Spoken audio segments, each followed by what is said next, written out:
Live from Walnut Kills. This is LuchaWorld number 33. Crazy 33. Yes. Crazy 33. Oh, I forgot to get the... I'll go right now. We'll talk about it later. Oh, so much to talk about. Yeah. And a little tidbit that you were just telling me about, Fredo, is Juarez. Yeah, Juarez is airing... you can find it online. The live stream from the Channel 44 from Juarez. They're streaming they're mixing in the current Lucha, Juarez Lucha, with some older footage. Wow. So you can see like Rocky Star versus Negro Casas, stuff like that. Nice. It should be good. I look forward to it. Yeah, I don't know if I'll be able to see the stream because it's on. I think it's on Saturdays, like in the afternoon. I might be able to, but I mean, some weeks. Are you busy on Saturday afternoons? Most of them. Yeah, I'm always busy. Going to Lucha Underground all the time. Exactly. Exactly. Which we'll talk about that afterwards. We'll talk about it a little later. Yeah. The big news is still what is the hugest mega card in Mexico City in years and years. Was that Coacalco? The Colisomania in Monterrey? That's exactly what I was thinking. Or was it the Chilanga Mask show? No? It was the anniversary? It was the anniversary show. The 81st anniversary? Which was really fun. Second straight year we got to watch it on Terra. And I don't know about you, but I had absolutely no problems. I had no problems either. Actually, what happened... Like, I know a couple of people, were having issues early on. Uh-huh. Is it working? Yeah, it's working. What happened, you might have not seen did you see the Sonora Dinamita playing? You went right after? What's that? You went after? You caught it after, as the show started? As the show started, yeah. They started off, an hour earlier with Sonora Dinamita, this huge band in Latin America. They play cumbia and all that. They started out... I tweeted out the link, and Dave Meltzer caught it a half hour, right as Sonora Dinamita was finishing, because they finished at 6. Right. And for whatever reason, I don't know why, they had them playing. They had one of the biggest Latin bands playing to an empty arena, basically. That is a trip. So then at 6, Dave Meltzer tweets me back. He's like, I don't see anything. And I'm like, this is the story of my my dealings with Dave Meltzer. They never really work well. That's why I don't send him a lot of news and stuff, because it never turns out well for him or for me. There's always some breakdown. But that's very common with a lot of people when you send them news. They always get it wrong. But so he tweets me back and I go, well, try this one, because it was on the CMLL feed. Site actually had the feed too. Yes. And that's the feed that he tweeted afterwards. That it was a different player, but it was the same feed, just a different. They just, for whatever reason, the same feed but two different connections or whatever. Right. That one never went off, but the other one did. The one that was on Terra. So then, at I think 6:30 was when it started. 6:30 is exactly when started it came perfectly on. fine. Yeah, and it was perfectly fine. Oh my goodness! Oh, here I am making. Kurt, you destroyed something. Yeah, I broke something in the Walnut Kill studio. It's gonna cost a lot to. It's basically gonna cost Kurt. Send Kurt some money, some Google. Yeah, please do. Cash. Send me money. So he can fix whatever he just broke in the house. Fix my mind. Fix my soul. The only problem I noticed was at the start. Leobardo Magadan, the microphone didn't work. Oh, no way. And that was basically it. That was the only glitch I saw in the entire thing. They have tons of problems with audio. The feed will cut off. And then the anniversary show has not had any issues. The both of them. Yeah, I was going to say last year I think early on there was a couple of buffering issues, but it wasn't even a big deal. Yeah, it wasn't that bad because it was just really quick. I enjoyed the show immensely. I hated it. No, just kidding. I enjoyed it. I enjoyed it too. What was it? They had all these what was the? I'm trying to think of some of the stuff that we're not really that into, the dancing and stuff. They had their usual dance sequences. Yeah. I think they had one early, right? At the start of the show. It doesn't bug me because it doesn't go on too long. Yeah, I mean the cameras were on the girls a lot. Yeah, and but they focused a lot on the match. Yeah, they did. They did. On the show, the matches themselves were. Whereas, if you watch CMLL all the time, you'll get all these insane crowd shots, and it's like it kills the match basically. It does, and the crowd shots they got seem to focus more on emotional fans. And it wasn't that often. It wasn't that often either. Yeah. Because, I mean, if you watch the Terra feed, like the Sunday version, like the one they aired on Sunday, there was a lot of crowd shots, like nonstop crowd shots. And for whatever reason, it's like a different crew handling the anniversary show. I was going to ask, why do they do all those crowd shots? What? I'd love to know. They're searching for good-looking women at the shows. Yeah, but they just find dopey people waving like morons to the camera when there's supposed to be heat, you know? It's like... How dare you say that about these people? That was really... I didn't say they are morons. I said they wave like morons. There's a big difference. But you know what I mean? There's they pick up at the wrong time. Like exactly. they're not expecting to be on camera. Yeah, and they'll be right in the middle of a high spot. And the fans are like reacting to something, or like they're not even cheering. Yeah, exactly. And I'm sure, not for anything, but we were just at a TV taping. I'm sure we're gonna look pretty dopey at certain points. Well, it's not the fans' fault. It's the cameraman. Because it's like they should be looking for. They catch you at the for whatever reason they get you at the worst time. So it's like Yeah, but they're professionals. They should know how to do this. You know, they should say, "Hey, look at that person over there who's about to break down crying at his." And they did a great job in the anniversary. Oh my God, that was great. Yeah, that was so well done with Ultimo Guerrero's. Do you want to go in order, like start with the first match, and then just go? Let's do that. Because I think all the matches deserve a little time. Everything was good. The opening match was well, we already talked about who won that, anyways. Blue Panther won. Yeah, Blue Panther.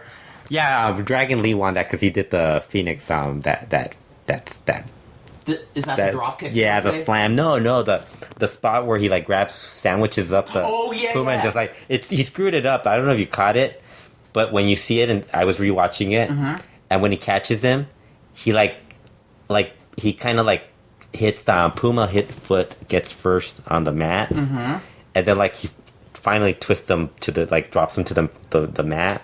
But it looks so awkward that it didn't come off as well as it. Like when he did it in Busca de un Ídolo, it was really good. But in this one, it kind of looked a little sloppy.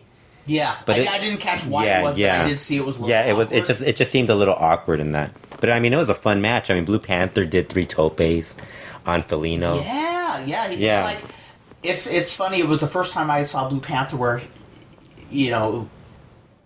his age is starting to show a little bit, but he still has gusto, man. It's like you know what it is? Like, I think there's a difference, like with Blue Panther and like Atlantis. Blue Panther, his age is showing in that he looks old. Yeah, but he still works very well because he does it the old style. It looks older.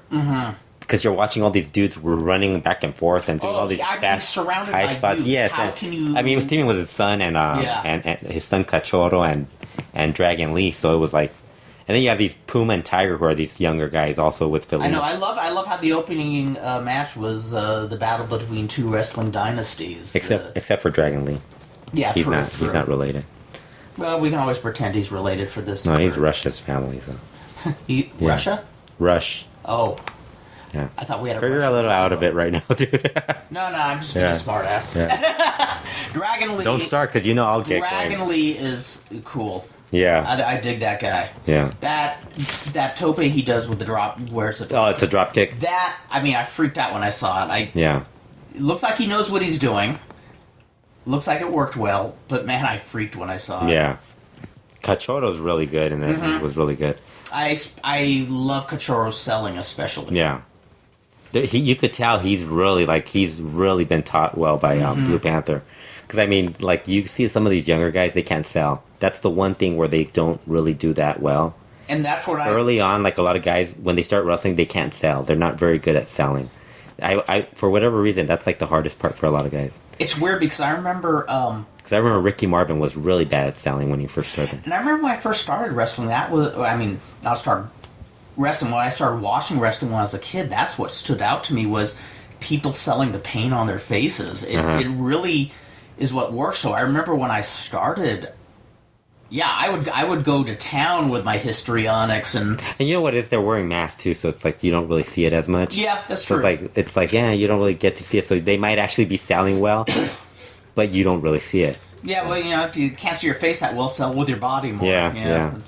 But I think it is a rookie thing. But I actually do remember when I started training, there'd be a lot of guys who when they'd sell, they just kind of hold their chest, but they wouldn't have any expression on their face, and then because they didn't feel anything, so they're like, how am I going to sell this if I don't feel anything? After that, we had the women's match, which seemed to last forever for a while. It was long. Like it there was bad. It was long. Like the first part of it was kind of really long, and it kind of dragged. But once they started getting rid of some of the women, like Dallas and Tiffany, once they started getting rid of them, it started getting it picked up. Estrellita, when they got rid of her.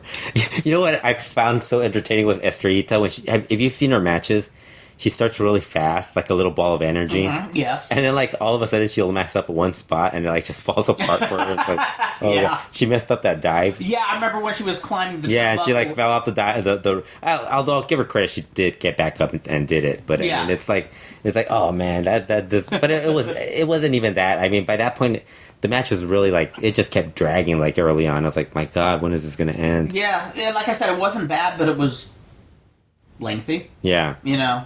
They worked hard. Yeah, once it was Marcella and Zeuxis at the end, that's when it really picked up and got a lot better. Now, were you surprised to see Zeuxis go over? They had to elevate somebody. When Princesa Blanca retired, I think they had to bring up at least one female to, like... And the heel side was the one side where they were weaker. So they kind of had to elevate at least one person on that side. I have to say, for all... You know... We've always joked on this show, for all its flaws, CMLL is really fun to watch. But now you wouldn't say that if you saw today's show. Well, I'm not saying some of the Sunday shows are really bad. I heard Sunday Tuesday shows are pretty. I heard Sunday shows are famous for being bad. It's interesting that they air them on Terra, knowing that people are going to. Well, that's what I was laughing because I was listening to Steve's Dr. Lucha's podcast earlier today with Brian Alvarez. Yeah, and he was talking about how he didn't understand why CMLL was giving away the Sunday show, and I'm like, I don't think anybody really cares if it's the Sunday show. If you're worried about the Sunday show, like giving that away for free, I mean, that's like the least of your worries, because that thing is like so like inconsistent on how good or bad it is. I mean, so there, because I rarely watch it. There's some good weeks. There's some worth checking out. Not really. No, there are some. Like I think last week's show was pretty good. But, I mean, that was the last... I mean, I think the last really good show was, like, in May 28th or something like that. Late May or something. I can't remember what day it was, but it was late May that there was... And it was one of those unexpected good shows where it's, like... They had, like, La Máscara and Pure Oath in a trios match. And you think this is going to suck, and it ended up being a good match. But, I mean, that's... If you think about that, that was the last good show that since, like... And that's a match I...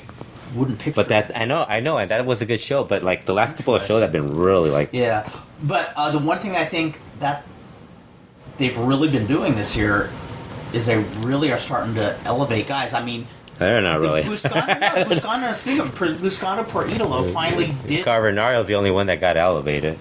No one else. We're starting to see more of Cachorro. You're seeing them more. That doesn't mean they're elevating them. There's a big difference. I mean, yeah, I don't think so. I think they're finally... They're not. They are. Yeah, I'm disagreeing. Yes, they are. They're not. Trust me, they're not. I've been watching these shows. They're not elevating. They're not elevating anyone right now. So Carvanario is basically Carvanario the only one, and he's barely. They picked the right one. Yeah, and Chisero barely gets on these shows. And this is a guy who's moved from Monterrey to Mexico City, and he's barely on these shows. Like. He hasn't even, like, somebody on Facebook pointed out how, I mean, to me personally, the last good match he had in CMLL was the Embusca matches. He hasn't done shit since then. Wow. He hasn't done anything. Like, they haven't done anything with him. I mean, CMLL is like a promotion where you expect Hechicero to be, like, in a group and moved up. And what do? They introduce Hombre Sin Nombre. And have him be the guy that's going to replace him. And this is a guy who's like near 50, who's going to take his spot. So it's like they're not really elevating. Trust me, if you watch the show, you wouldn't notice that. Wow, because we're Sombra on but the Idolo show, the thing that it makes you think, like, because even like last year's in Busca un Idolo, I think those guys had a better, like, actually not the year before that. The one that was the one that with Titan and all those guys. At least Titan and think it was Euphoria. But Euphoria was an old guy. You know, he's an old guy. But Titan was the only one who really got elevated, and that worked. But where's he? What's he doing? Yeah. What is he does have good matches. Well, what's the story? It's CMLL. What do you need more? Do you need more reasons? What more do you need? Yes. Yeah. What more do you need? What did they do with Mascara Dorada? He's still like in a. No, you got a good point. What did they do with Sombra in the anniversary? He didn't do anything. Well, but they're still. He's still pushed. No, I mean, he's pushed. He's pushed, but he's. Yeah. They still he's a guy that should be. There's no excuse for him not to be in the anniversary show. Like, there is no way. That was odd. You don't put Thunder. And he didn't. Don't put Thunder, Mr. Niebla, La Mascara. Let's just go through the entire list. No, just those three guys alone. You don't put Sombra. The only thing it didn't shock me that Sombra wasn't on the show, but I expected to see him sometime on the show. I expect him to be. You know what I expected him to be? Headlining the Sunday show at least. I don't even remember him on the Sunday show. Because, I mean, you gotta, like, at least make him main event some other thing. What do they do with El Terrible? They're not doing anything with it. You know, that's okay, yeah. That's one of... Yeah. I'm telling you, that's why you don't say they're pushing younger guys, because even the older guys are getting pushed. Yeah, you know what well, let me backtrack on what I'm saying. You gotta... Skandapur Idol show, that was the first time I saw that where when I'm watching the tournament... all these guys look like somebody to me. Yes, like this wasn't a faceless tournament, and Cavernario won, but a lot of guys really shined in that tournament. Yeah, and it's like if you watch AAA, they don't push elevate guys like right away either, because they have so many guys who. And right now, it's because they're bringing a lot of guys in with Mystices and Alberto Del Rio and all these guys. Well, at least they made Psycho Clown into like something a little more relevant than he was. Big time. I'm actually shocked how well it goes over. You look at, CML, Carbonario, yes. But then you have like all these other guys that you're like, Puma, what is he doing? Puma, I mean, Raziel is another guy. There are so many guys in CML that are so much better, but then you end up seeing New Pierrot higher on the card. That's Thunder higher on the card. Hombre Sin Nombre. Like, you would think they would, if they were going to like create a new of Hijos de Averno or whatever, they would actually give a younger guy a shot to elevate. See, this is what baffles me. They have all these guys lost in the shuffle, and new Pierrot. Yeah, I don't get that. Yet they planned this anniversary show really well. Yeah, no, that's the really thing. Well. This is the weird thing about CML. Like Embusca. If you watch the Embusca de un Ídolo, you watch the anniversary, you watch Dos Leyendas, you're thinking this is like an amazing promotion. But then you watch the rest of the stuff and it's like, holy shit, what are they doing with all these guys? Weird inconsistency. Like even like the women, like you're watching the women's matches, you're like, why are they pushing like this Seductora all of a sudden after like 20 years that she's been wrestling or whatever? Although she did a good job on her, like you got to give her credit for her one match in August. But like then you like look at like Zeuxis, who's been like she's been good like for the last. I will say that they picked the right time to elevate her because she was still very raw like last year, like when people were saying she was better. I was like, now she's still a little bit like this. Now she's a lot better. But then she has a kind of a cool badass they kept going, look yeah, and they kept going with Marcela Amapola, and it's like, why aren't they throwing in like Sarah Stock and Dark Angel every once in a while, right. Something different? Instead, they'll go like with Estrellita. Let's throw Estrellita. Let's throw in Tiffany in there. Let's like, dude, these women. I'd love to be like a fly on the wall at the booking, wherever they make the booking decisions. Cause I'd love to see if it's wrestlers complaining. Is it the bookers favoring somebody? I just think they have like a different person handling each day, and then like each person has to deal with a headache. And it's like they just don't care, and they just like, oh, the other guy's like a little more serious. Because I remember last year, I wasn't as mad as a lot of people at the last anniversary. Oh, I wasn't mad about it either. Because it's like. And you know why I wasn't mad? Because I actually watch all the shows, so I knew Sombra and Volador Jr. were feuding, and that might actually happen. Yes. You know, like I knew that, but there's a lot of people who seem to not watch a lot of this stuff. So they're hyped for the big show, and then they're disappointed, and it's like. But then the funny thing is, it wasn't advertised that it would be Atlantis and Ultimo Guerrero. I mean, it wasn't a guarantee. So I know a lot of people cried ripoff, but no, it wasn't. But clearly they planned it as a 1-year tease to this defining moment. Yeah. And so they got too big. They got two big crowds.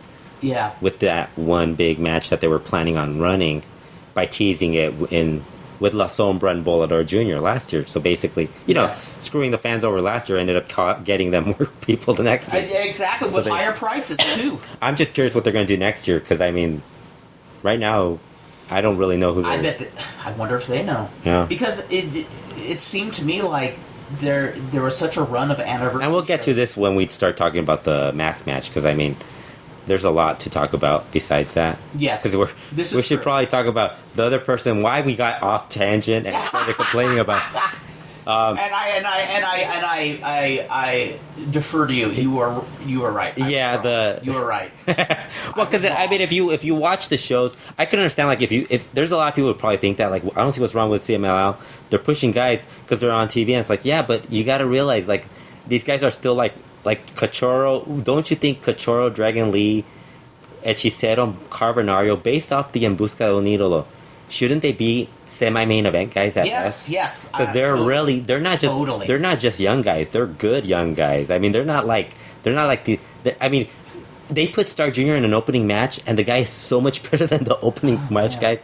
And he's like, I don't mind him being in an opening match, because I mean, he's still a younger guy, and he's not at the level of the other four guys. Yeah. But I mean, damn, those four guys should have been main event guys. Like, they should have been. You're absolutely right. I can understand Carbonario being the main event guy, but the other three guys should have been in there somewhere, and they didn't do that. Yeah, that's true. Yeah, no, that is very true. And actually, I remind me, I want to touch on Dragon Lee a little later too. But let's move on with.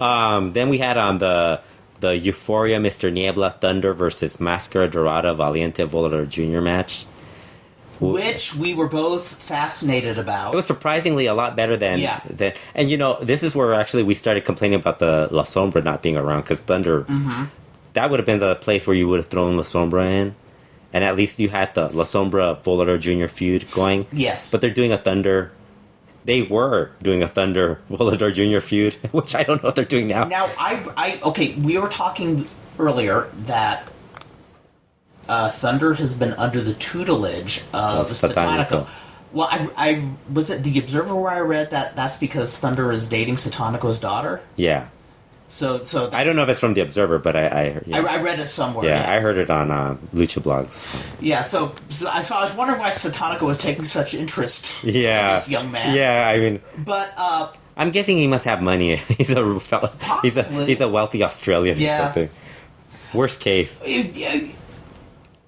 Okay, now we're also, before the podcast started, we were talking about today's show. Now, the Thunder that we saw on this anniversary show, was it like he did... He was still pretty bad on the show, too, I mean. He was bad, but he was not nearly as bad as I expected him to be. It's almost like he didn't ruin the match, but... Well, he was... It's like you're not going to ruin a match when you have, like, the three technicals that were in that match. Yeah. I mean, he was in a match with Diamante Azul, and like... See, that's what I was going to ask. Yeah. Did his terribleness show a lot more today than it did? Yeah, because he had to do it more. I mean, he had to do more. I mean, when you're in with high flyers, you just have to take a tope. What did he do in the anniversary match? He took 3 topes. Yeah. And he didn't even take them that well, because he wasn't as good as Cranio. And I bet you anything that they're saying, okay, this is the anniversary show... And I bet they carefully planned out what he's going to do. And it's like, you could have picked anybody to do the 3 topes. I mean, Felino did the spot with Blue Panther. Yeah. The only reason I was shocked is I remember when he first came on the scene, I thought, why is this guy even in a wrestling ring? He was one of the worst I've ever seen. My favorite part was Steve, basically, when he talked about this match on the on the Figure 4 Weekly podcast, he basically just summed it up as Thunder couldn't even remove his shirt without a problem. And I'm like, that's true, because I think he taped over his shirt, so his shirt just stayed loose on him. Mm-hmm. And he had trouble doing certain things. I was like, dude, this guy's he is not meant to be a wrestler. Yeah, he's just a big guy who's he wants to be a wrestler, and it's not really meant to hang on the beach. Yeah, and, that match was the ladies. I mean, Euphoria did a good job, and Mr. Niebla wasn't clowning around as much either, so I think that kind of helped the match too. Yeah, I dug him. Yeah. I dug him in this, and of course... Mr. Niebla and Zacharias were both in Kiss mask. Kiss outfits, which was pretty cool. And Valiente is always cool. Yeah. You know. Probably one of the better guys to see live in person. Yeah, he's one guy I would love to see get pushed hard. Yeah. You know. I thought you said they were pushing all these guys. I already told you I was wrong. Actually, Valiente gets pushed. He gets singles matches and all that. He's older than the other guys. So. He just makes it look so effortless. Yeah. When he does that classic dive, that backflip tope that he does. The Valiente special. Yeah. That's what it's called? Yeah. I call it the backflip thing. Kurt doesn't know even. I'm sounding like one of these reporters. I'm sounding like one of these people doesn't cover wrestling, is trying to narrate a wrestling show. Oh, he's got him in a neck hold. Yeah. It's like when I do like all these like when I recap shows, I don't know the moves, but it's like something that's a little more like unknown. And I mean, Valiente's special. I mean, he's been doing that for like 10 years now. Come on, Kurt. But still, it looks like he's just going for a nice little stroll. It doesn't look like he's putting any effort. Can you do that move? I can't even do a backflip. Yeah. You did the plancha. You did the plancha. What more do you? The pescada. The tope suicida. I gotta give big thanks to Lisa Gruber for getting the pick. Yeah. Because she made me look a lot more dynamic than I actually looked. She made me look like I was flying over the ropes at the show.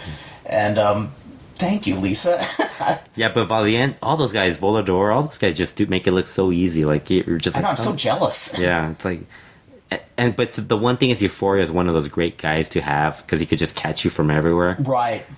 But yeah, I mean that match was okay. It was the worst. I think it was the worst match. It was the worst of them. I mean, the women's match picked up like towards the end. So you could make a case for that being pretty like up down. I mean, I sat there thinking throughout the whole show, how cool, this is free. There's no glitches, and there wasn't even a match where I thought, oh, that was horrible. Yeah, there wasn't. It wasn't. That's the one good thing about the anniversary shows. Ever since, as long as they don't do the cage matches, there's very rarely a bad match. Yeah, those are the years where you're just like. It seems to me like they did. They just don't have. Yeah, and I think that's what I'm worried about. I think that might happen next year. Kind of like they shot their wad, and they shouldn't do it because I mean, as long as you do a mask match or like a two apuestas matches, you'll probably draw something. I don't know if they're going to draw the same crowd because the way they're booking, if they can't book something properly, it's going to be impossible. Yeah, I would. I mean, just and how often my uneducated hunch or guess, and how often they pass up on bringing other guys in. It's like. Yeah, I mean... Del Rio If I were them, I know it's easy to sit here as an armchair critic and say, but I would try to have the next couple of years be like an Apuestas match with hair on the line and start to really build the next big mask match maybe 3 years from now. Yeah. You know? Yeah. Those seem to be like the matches. Yeah. Take a hit for a year or two. Yeah. Then the following match was Rey Cometa versus Carbonario, which was really awesome. Amazing. Really good.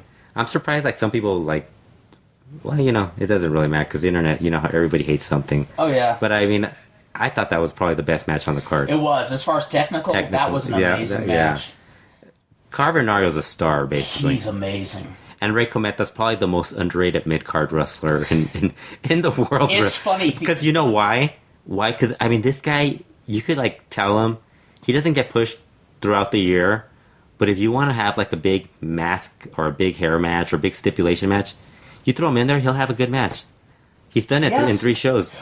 Which is funny because I remember when on our last show, I totally was off on when he wrestled Puma. I thought that was 2013. Yeah, it was 2012 at the anniversary show. Was it?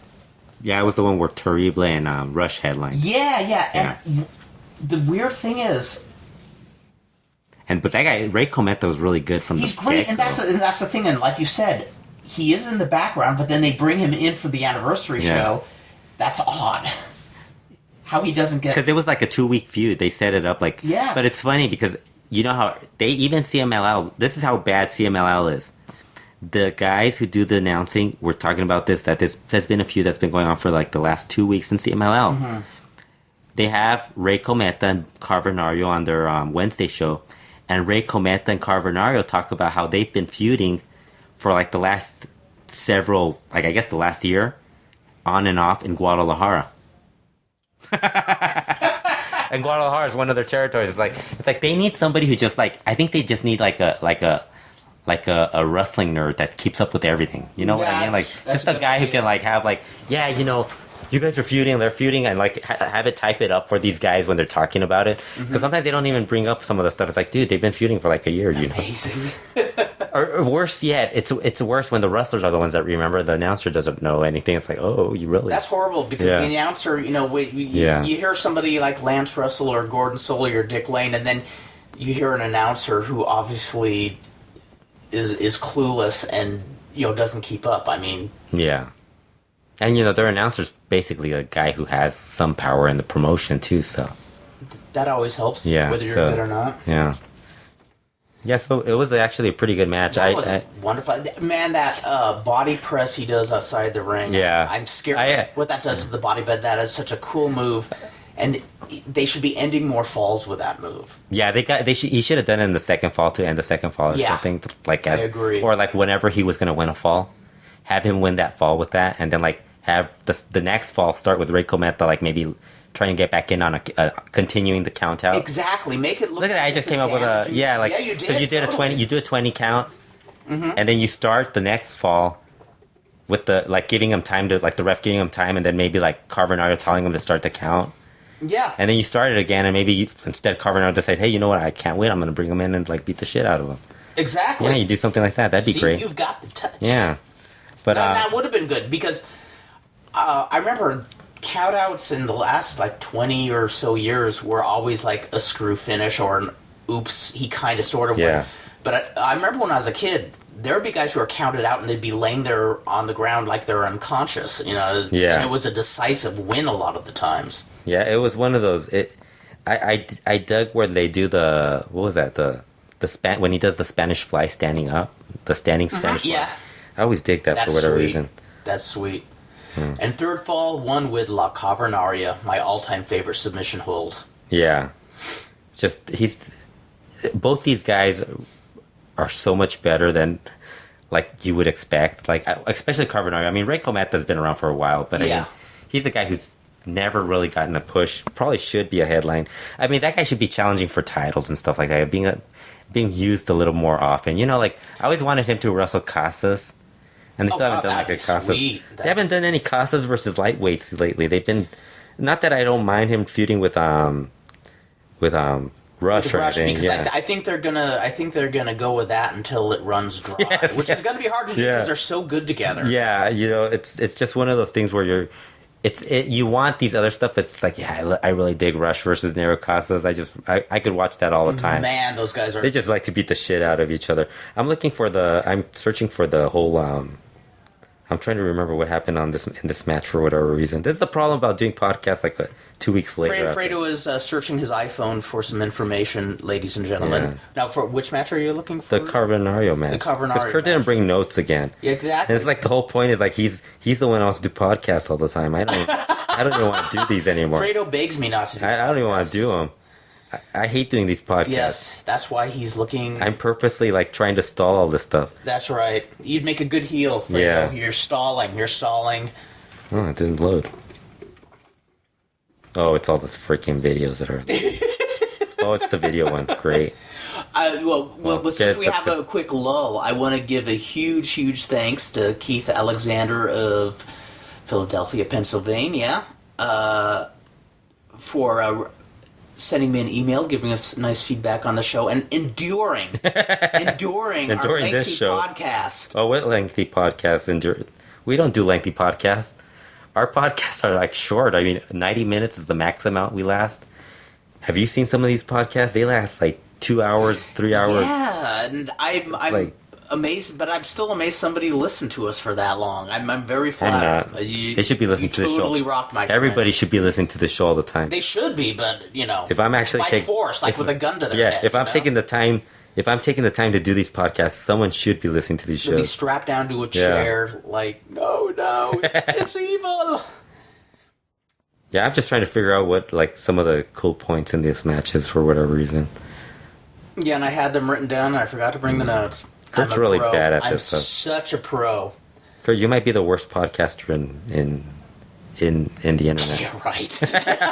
I've listened to a lot of podcasts. Really? And my worst podcast on my worst day is, you know... And I'm a very self-deprecating guy, but I've heard I've heard some podcasts where it's, why did you even turn on the MP3 player, baby? But bottom line, yeah, it was basically there's the it was a bitchin' match. and all that. Technically, it was the best match of the night. Yeah. Oh, you know, the other thing that we didn't talk about was they kept showing backstage features of Ultimo Guerrero and Atlantis getting ready. Yes. Like tying their shoelaces. It was like a UFC Yes, match, I was laughing. You know? I was like, they showed, because right after this match, they showed Ultimo Guerrero tying his shoelaces. I was going to write, there he is, tying his shoelaces. He unties them, ties them again. Oh, man. You know what I dug about the hair match, getting back to that, was when Ray Cometa, I should mention this because this is something that I think if you don't, a lot of people may have not heard. Ray Cometa, if you saw it, Ray Cometa cut the very long portion of his hair. Yes, he cut it that. And he kept the knot with the part that's knotted. Mm-hmm. He kept that part. I didn't notice. Okay. That. So Carvanario cuts the rest, keeps a part, and then Poncho Peñalosa cuts the rest.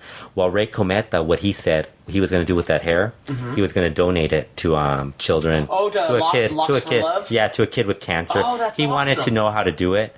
I don't know if anybody is friends with him on Facebook. I don't know if anybody's called Locks of Love. Yeah, but the only thing is he's in Mexico, so it'd probably have to be something in Mexico. I wonder. Yeah. So if anybody, really cool. he was trying to do that. He said he hoped he could. That's do awesome. That. Really nice guy. He gets big points. That's even cooler. Like to know that he was going to do that. Yeah, when I cut my hair when I had lymphoma, I had wanted to do that, but my hair was so ratty and thin by that time that you should have donated it to my dad. He would have worn it. Didn't he ask for it? How about if I buy a wig? I'll buy your dad a wig. You buy a Beatles wig. Yeah, like that design, that same design. After that match, we had. I just thought that was a cool point to add to the. No, that's awesome. I did not know that before. Negro Casas and Shocker beat La Mascara and Rush to retain their CMLL World Tag Team titles. I want to preface by saying, when I looked at the Observer, feedback on the Wrestling Observer newsletter. I was impressed that so many people liked it. Right? It was like 100% approval. Yeah, and when I was doing the recap, because I was doing a live recap, and sometimes when you're doing a live recap, you don't catch certain things because you're writing. Right. So it's like, I enjoyed the match, but I kind of thought it was a weird match. And I said, I don't know if a lot of people are going to like it. Yeah, and I was surprised how many people liked it. Yes, there were people who were saying that was the best match on the card, and I was like, wow, that really. I thought it was excellent. I mean, I loved it. Again, you got Casas and Rush. Yeah, and they're playing. I mean, Casas does the role of the older guy who's... It was like Rush beating up like a grandpa. The grandpa who just won't quit, Exactly. I mean, he keeps coming back. Yeah. It doesn't look like a sad thing, oh, you're too old. It's like... It's like that old song. And Rush really likes Negro Casas. Like, he loves... Oh, I bet he's just his idol, probably. Yeah. I mean, how He's basically said that's his idol. Really? Oh, that's cool. I think did I mention when he was on... that one show, CMLL Informa, they were asking him who he grew up watching, and he talked about how he was a fan of Negro Casas, and then he talks about Dr. Wagner Jr. He was a big fan of Dr. Wagner Jr. because back then Dr. Wagner Jr. could go. Right. And he made it very abundantly clear that Dr. Wagner Jr. isn't as good. He can't go anymore. Yes. Can't or won't. And it's funny because a lot of people who get into wrestling, they don't I think there's like with you, even when you tell me, oh, this guy's really good, it's like, yeah, but he's all right. He has moments where, because if you don't watch everything, no, it's true. It's true. You don't really see what these guys they mail in certain shows and stuff. And Dr. Wagner Jr. is really one of those dudes who mails in a lot. Famous for it. Is it like the thing where he could go if he wanted to, but he's just riding on those laurels? Yeah. But he's not the only one. So LA Park does it. Mm-hmm. There's not like a Hijo Santo and Blue Panther who. I could understand with LA Park. Only because from what I heard, that guy's hurting all over. Yeah, he just he had surgery this past week. I think Friday. And it's kind of like somebody said Observer said it was stomach, and I know Chris said it was stomach, but I think it was something intestinal. Oh. Might have been intestinal. I think it was intestinal. I think he said it was intestinal. And if somebody, it's either that or has stomach. worked their butt off for years, I mean, worked their butt off, it's you know, it's like I've said before, like I said, if somebody as great as Parada Morgan, who has given so much to the sport, if they can still make a living by phoning it in, I salute. I'll throw money in the ring. Tell that to the fans in attendance who paid their hard. Yeah, I will. As long as there's other wrestlers working, you know, it's as long as there's other. Yeah, wrestlers you know, working, as long as like I like since we go to a lot of local shows and we see a lot of older guys. Mm-hmm. You kind of like if you're just going to a local live show, you like I've always said this, like if you go to a lucha show live, you're gonna find something entertaining. Yes, because it's a lot better than watching it on TV or on tape. And there's always going to be something that you'll find enjoyable. Mm-hmm. If there's just that one thing you can enjoy, that's kind of enough. Yeah, it's like you could forgive some of these guys because you're just there. Like, I mean, you get a kick out of seeing like I get a kick out of seeing like Triton and Piloto Nuclear who've been around for a long time. I do too. Yes. Yeah, I mean, it's like you get to see a Cerro Dorado throw these bad chair shots, like these scary ass chair shots, and it's like and Superboy grabbing the chair away from him. Yeah, we'll talk about this also because we're gonna. We were comparing this with Lucha Underground. We'll talk about that. Yeah, later. We will. There is a good comparison to be made that way. So like, and that's the thing with Negro Casas. You very rarely see him like mail it in against, and he doesn't do it against Rush. Yeah, and he doesn't mail it in, and at the same time, he doesn't put his body on the line. He knows how to do a great performance and not go crack. You know. Well, I don't think he's. I mean, when's the last time he's done a tope suicida? I can't even. I don't remember. even. Have you ever even done one? I mean, that's how long. You know, mainly he does the Sia. He does the Sia runs off of the ramp and does a Sia. Yeah. Does his corner bump, and that's basically like I think those are his high spots. I can't remember him doing a. Well, and he might do a slingshot, like a slingshot planche or something. Yeah, the pescado. Yeah. But I don't see him do any, and it works for him. It's that's smart. The thing is, that's a smart worker, a guy who knows how to make an exciting match without doing a tope that crashes into the third row. Yeah. And that's not enough. There's a lot of guys who could do that, so why do it? Exactly, and and that's the thing is. I see so many guys, and I know there must be pressure to perform, but I can't help but think you can do an entertaining match without... Have you seen Mascara Dorada's dives when he, like, hits a guy and then, like he's... Instead of falling down, he, like... When he hits a guy, he like, basically goes up.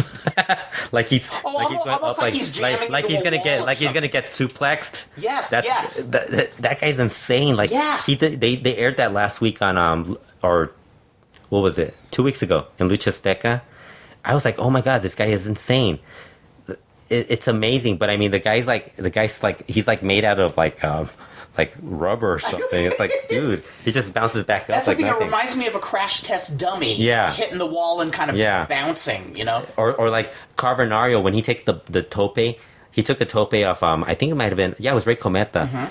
And when he takes the tope, he flips over the top, the guardrail and into it's like, my God, this guy's gonna die he's gonna be one of those guys who like at 25 is gonna be like, I shouldn't have done that. That'll be a bummer because I hope he lasts a long time. Yeah. He's the best thing to happen to wrestling in a long time. He's really good. Not just lucha, wrestling. So back to the tag match. Now there were a few people in Wrestling Observer who actually said it was the worst match, and I'm like, are you high? It didn't win worst match, but I was like. I could see that just because I saw some of the flaws.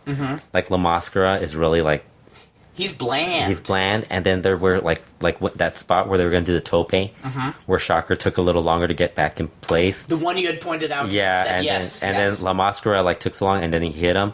But whenever La Mascara and Shocker were the focus, like towards the end of the closing minutes, it kind of like slowed down a bit. It looked a little awkward. Right. And then they did a lot of Ingobernables stuff where they like stalled and played to the crowd a lot. So that didn't bug me. Yeah, but I know that will bug that'll fans. bug people. Right. But as soon as they put the camera on Rush and Negro Casas, it was just like fucking amazing. God, those guys. Yeah, it's like Rush versus Casas or Rush versus Terrible is just gold. Like it's just like amazing. Feud of the year. Rush and Casas, I think is. I agree. Best heel Rush. Feud of the year, Rush Casas. Yeah. I think that's that. I think close second is probably Tejano versus Psycho Clown, just because they actually made it work. Which I haven't seen, but I can hear. Probably will never see it. I probably will never see it, but yeah. Let's not even kid ourselves, everyone. Kurt's not gonna watch it. Okay. Kurt will watch it. If I watch it, we're gonna do a podcast just on that. We already did one. No, we're gonna do a podcast just on that one match. If I do watch it, yes. If I do watch it, if I watch any of the Psycho Clown Tejano matches, feud, we're gonna talk about it. Yeah, big time. It's gonna be like, and that's not even close to Russian Casas. Yeah, that's how good the Rush. Also, I might as well not bother. Yeah, because the Rush Casas feud has been going on since like late last year, or actually midsummer last year. And it was gold from the start. It was right from the moment they put them against each other. Yeah. And you know what's great? They put, whenever they interview like Casas, he gets very emotional about, yeah, thanks for like all stuff. And when they have Rush is like so like an asshole. Like it's great. Like, and he keeps up the feud, and they keep asking him about Negro Casas, and he's like, yeah, I hate him and everything. But he still he'll talk about him respectfully. But he'll still like say a lot of like he's gonna kill him and everything. I was gonna say, if you have Negro Casas as your idol and the person you're fashioning yourself after, you got good things in store. Yeah. That's the making of a good worker. I mean, I do have to say, Shocker, not what he used to be, of course. And he did pretty well. He's done pretty well in the feud. He really, he seems like he's working. He's kind of been revived with Rush. I think he kind of gets that this is actually like pretty big, do or die, and I think Rush gets a lot out of him. For whatever reason, I think Rush is one of those guys. It's kind of like a sangre chicana type of thing, where like guys get up for him, like holy shit, this guy's gonna kick my ass if I'm not gonna be like working well with him, and they pick it up and they're like beating the shit out of each other. Yes. And then we had the main event. Atlantis versus Ultimo Guerrero. Mind blowing. And you know what was funny is like, that might have been a match where a lot of people didn't know who was going to win. I mean, even if you thought Atlantis was going to win, you still had a bit of a possibility that, oh my God, he might lose. I had doubt. And I thought, 95% I thought he was going to win, but I always think of the Blue Panther effect. And you know what I dug? Like the week before that match, they, actually the Wednesday before that, they, the show, I think the 2 weeks prior to that, Ultimo Guerrero had said that his second was going to be his brother, Gran Guerrero. And which was kind of bummed. I was bummed because I wanted Rey Bucanero to be his second. Of course. Classic tag team. Just for history. I understand he's your brother and stuff, but Rey Bucanero's like, that's the guy you're attached to. That like, was his road dog. Yeah, so then they had last week Atlantis. And he said, you know what, why are we having...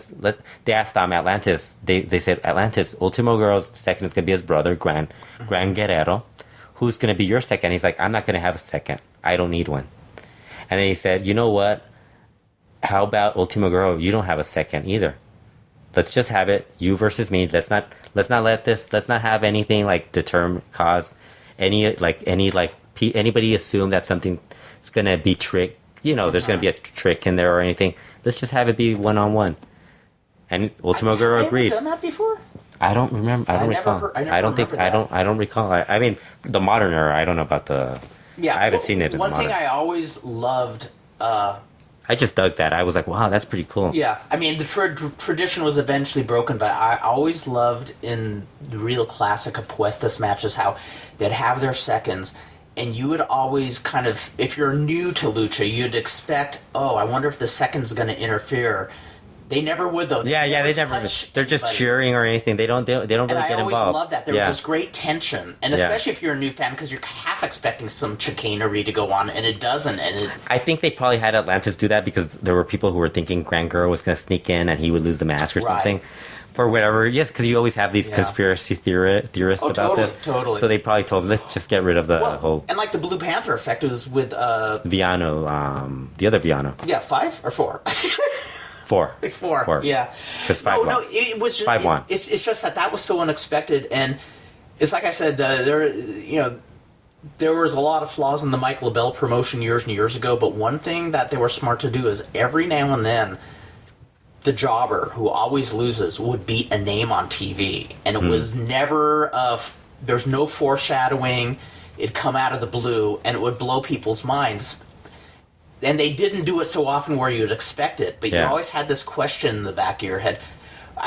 One great instance before I actually started wrestling, but the reason I remember this match so well is they used to show when Lucha Libre was airing live from the Olympic on Wednesday nights, they'd show clips from a match between Gordman and Goliath against La Pantera Negra and Salvador Lothario. Mm-hmm. Lothario was pretty much a jobber, though I heard he was a badass individual. And Pantera Negra was a guy who was used in the middle. Yeah. And in these clips, both Pantera Negra and Salvador Lothario are fighting Black Gordon and Goliath, and both of them are covered in blood. Their face is just this big, as Gordon Soley would say, a crimson mask. But they showed the clip where Gordman is like choking Pantera Negra against the ropes, like he has his throat in the ropes, and would slingshot him back. And then he slingshots him back, and he does a somersault and then rolls up Gordman out of nowhere. And a perfectly timed thing where Goliath comes to try to make the save, and Lothario cuts him off. And then each week they would show that as the opening where they won the tag belts, and they're holding up the tag belts, and the crowd is going ballistic. That's probably one of the many things that has been erased throughout, even though it aired every week on Wednesday nights. But that's why I had a little question in the back of my mind, is I thought... I dug Ultimo Girl coming out with a Aztec headdress. That was cool. That was really cool. That was cool. Yeah, but I mean... And he came out with a great confidence where not one of these wrestlers who you almost know they're going to be dropping it like a... You know, the great thing about that first fall was like they basically had Atlantis doing two quebradoras, and then like all of a sudden you just have Ultimo Girl like suddenly just beat him out of nowhere. Like, yes. And then the second fall they had another. They were really, it was like it was an Ultimo Girl type of match. Very short first fall, short second fall, then like a little longer the third fall. That's the Ultimo Girl formula. That's his trademark. Yeah. I remember you saying that before. Yeah, and then they had Ultimo Girl win the. Then they had who was the? They had Atlantis use Ultimo Guerrero's new finisher, the one that he's been using lately. Yes. The Pulpo Guerrero to win the second fall. Which was the Octopus Warrior? Yeah, the Pulpo Guerrero. That's awesome. They don't call it it doesn't come off as No, but I like that. The Warrior. Octopus Warrior. Yeah. I want to But it doesn't really work. No. That's I know, but it just doesn't work in when you're translating it in English. But there was the Calamari wrestler. Yeah. With Osamu Nishimura. The movie. Okay. About the wrestling squid. Okay, Carl, let's get back to that. There's going to be a few. Otherwise, it's going to be like a 3-hour show. And it will make me look like a fool. Yeah. But no, I was surprised how quickly Guerrero gave up to the Quebrador in the third fall. Yeah. It didn't bug me or anything, but I thought they would tease a little more. But it didn't matter because the outcome was the Atlantida. Amazing. It was the Atlantida. Not the Pulpo Guerrero? The third fall? Yeah, third fall was Atlantida, wasn't it? Yeah, I just think of that as the backbreaker. But it's not Quebradora, though. No, I thought Quebrador could be... Quebradora is the one you spin him around. Dude, yeah. Come on. That's not even close. You're like a non-lucha fan. The problem is I'm sober. Yeah. You got a beer, huh? I don't know, Kurt. We've done a drunk podcast. It didn't work out. No, it didn't. No, totally. No, I know. But what was great, like they kept escaping all their holds. Like in the third fall, if you recall, he did the Atlantida and Ultimo Guerrero grabbed the rope to break out. Then Ultimo Guerrero did the Guerrero special, his other big finisher. I mean, that's his finisher from years. The suplex off the top, the reverse suplex off the top rope, and Atlantis kicked out of that, and then finally he got the Atlantida and got the win. Yeah, that was sweet. Yeah. I was surprised how quick he tapped out. Yeah, I was expecting more of it, but it didn't bug me because the post match was just the post match is great itself. And he actually has somebody pointed out that he kind of looks like Terry Gordy. Ultimo Guerrero kind of looks like Terry Gordy. Has that. I think what that person meant was that he has that 80s heel look. Yes. Like the Dick Slaters, like, because he had like a cut in his head. Like, if you notice, he had like a... Oh, God, he looked like a gnarly... Yeah, he looked just beat up. Like a beat up 80s guy. Fucker. He did look like a warrior. He did look like a Guerrero, definitely. Let me show you. Let me see if I have the picture. No, he let's see. I'm going to look at the picture. Because Kurt's kind of forgotten all this stuff for some reason. I'm old, damn it. I'm very old. I'm 52. Negro Casas is still doing stuff. What's your excuse? Well, Negro Casas is like a genetic freak. The guy's amazing. He's got that 80s looking... He does have an 80s look. I wouldn't say Terry Gordy, but he does have like that classic badass look. Like the 80s... I'm trying to think who I'd compare him to.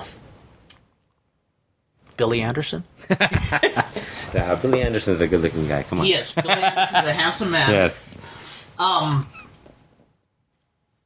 But no, I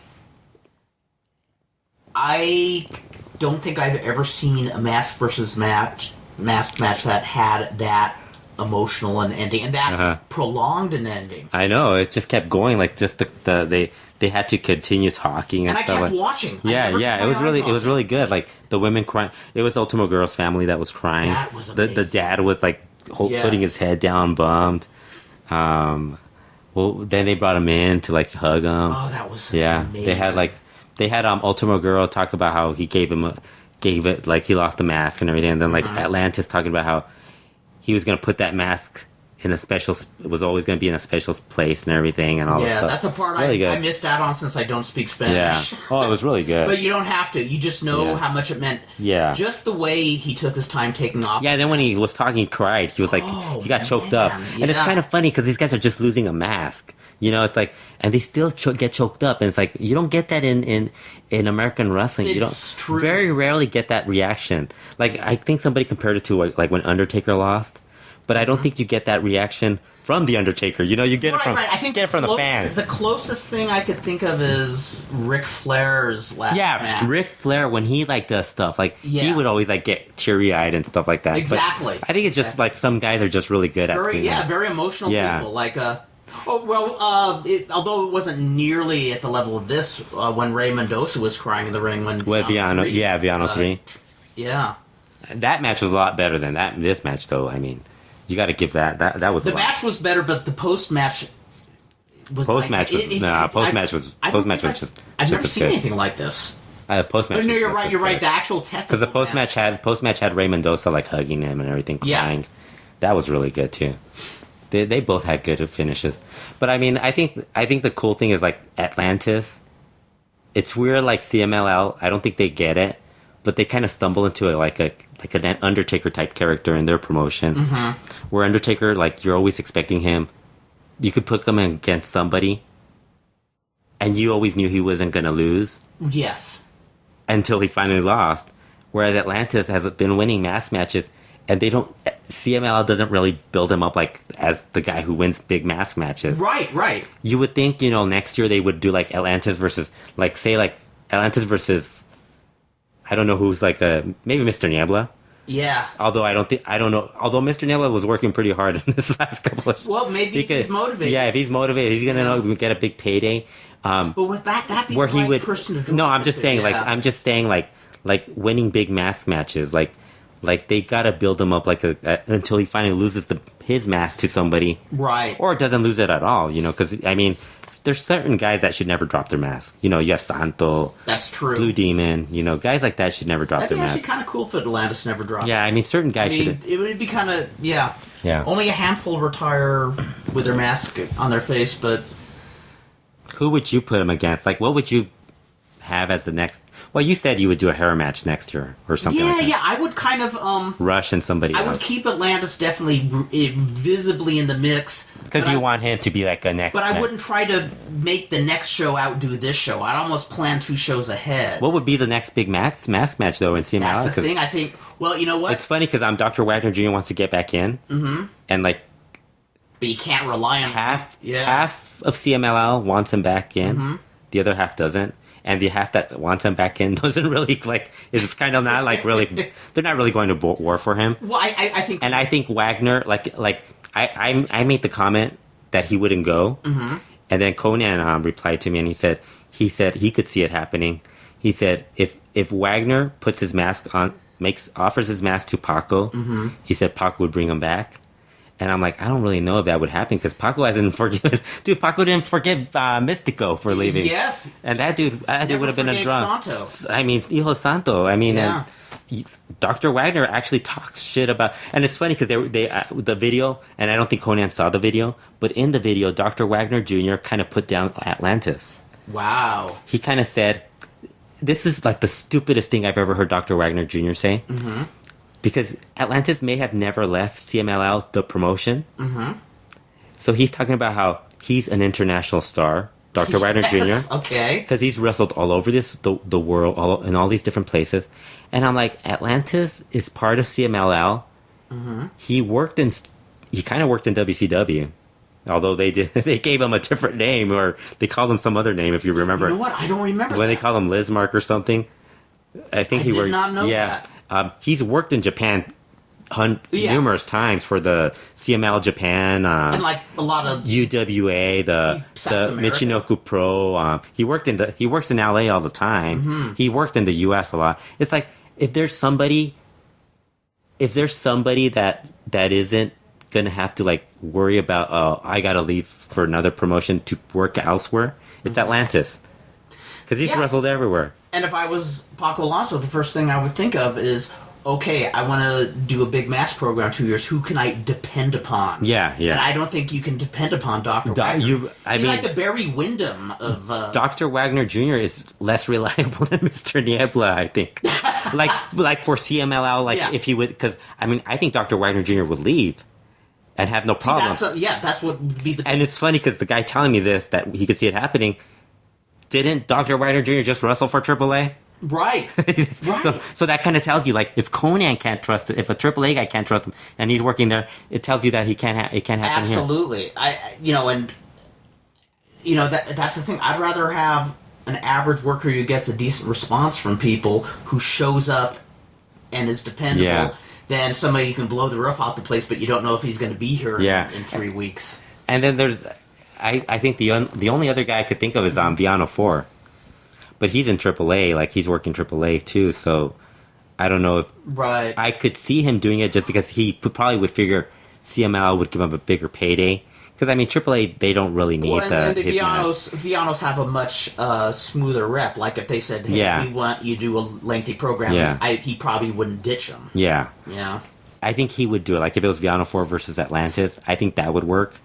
But then... Beyond that, I mean, then we're going to Mr. Niebla and all these other guys that don't really have... And then we're going Atlantis probably eventually retiring. I mean, I hope not, because I don't want to see him. And then you have all these guys, the other guy, like La Sombra, but I mean, La Sombra, I'm not going to have him drop his mask. No. He's like, he's La Sombra. I mean, that's he's like... one of the coolest. Yeah. Unless he has a cool look. I mean, I don't know, but... Yeah, but that mask is... Yeah. The blankness of the mask... I've never seen somebody look so charismatic with such a plain outfit. I mean, that guy just rocks. I kind of think, because Russia said he wants to win a mask match, like he wants to win a mask versus hair match, I kind of think they might actually feed him somebody, like, to be the... but then they're going to have to load up the undercard. Because I don't think... I mean, I can't see them put, like, Rush versus... I mean, that would be pretty good. Rush versus Atlantis, where Rush actually wins a mask. Which, that would actually surprise a lot of people, because I think everybody was man, Rush is going to lose his hair. Yeah. Because, hair is easier, it grows back. Rush is one of those guys who you could see being like a Negro Casas or Coronario Galindo, who, is famous for losing their hair every but I just don't see him doing it this soon. Yeah, no, I have to be unwise. Yeah, so, I kind of think that I have no idea what they're going to do. I'm guessing. Neither do I. I'm guessing. I'm thinking it's going to end up being Atlantis versus That's what I'm predicting. Atlantis versus Mr. Niebla. That'd be interesting. I don't know if that's going to... Or Mr. Niebla versus Rush or something like that. And from what you're saying, it sounds like if Mr. Niebla wants to put on his... And that's the other problem. Mm-hmm.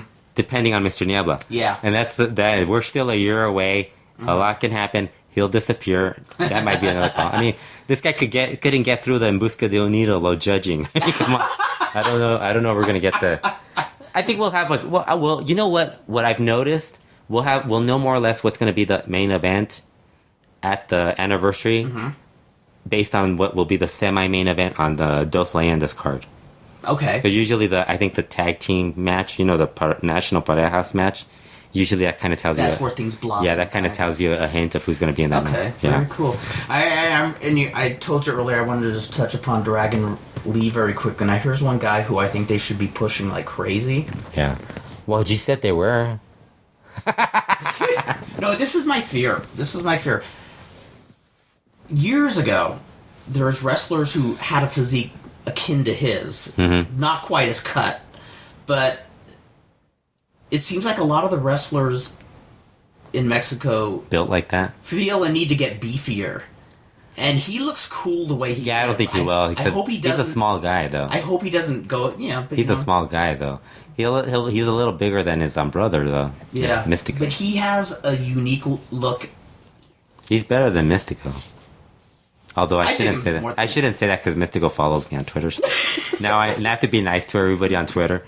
It's so horrible. Like, if people started following me, it's like, man, I can't be mean to this person on Twitter. I love it. As long as you don't put the little the hashtag. That thing that goes ahead of their name.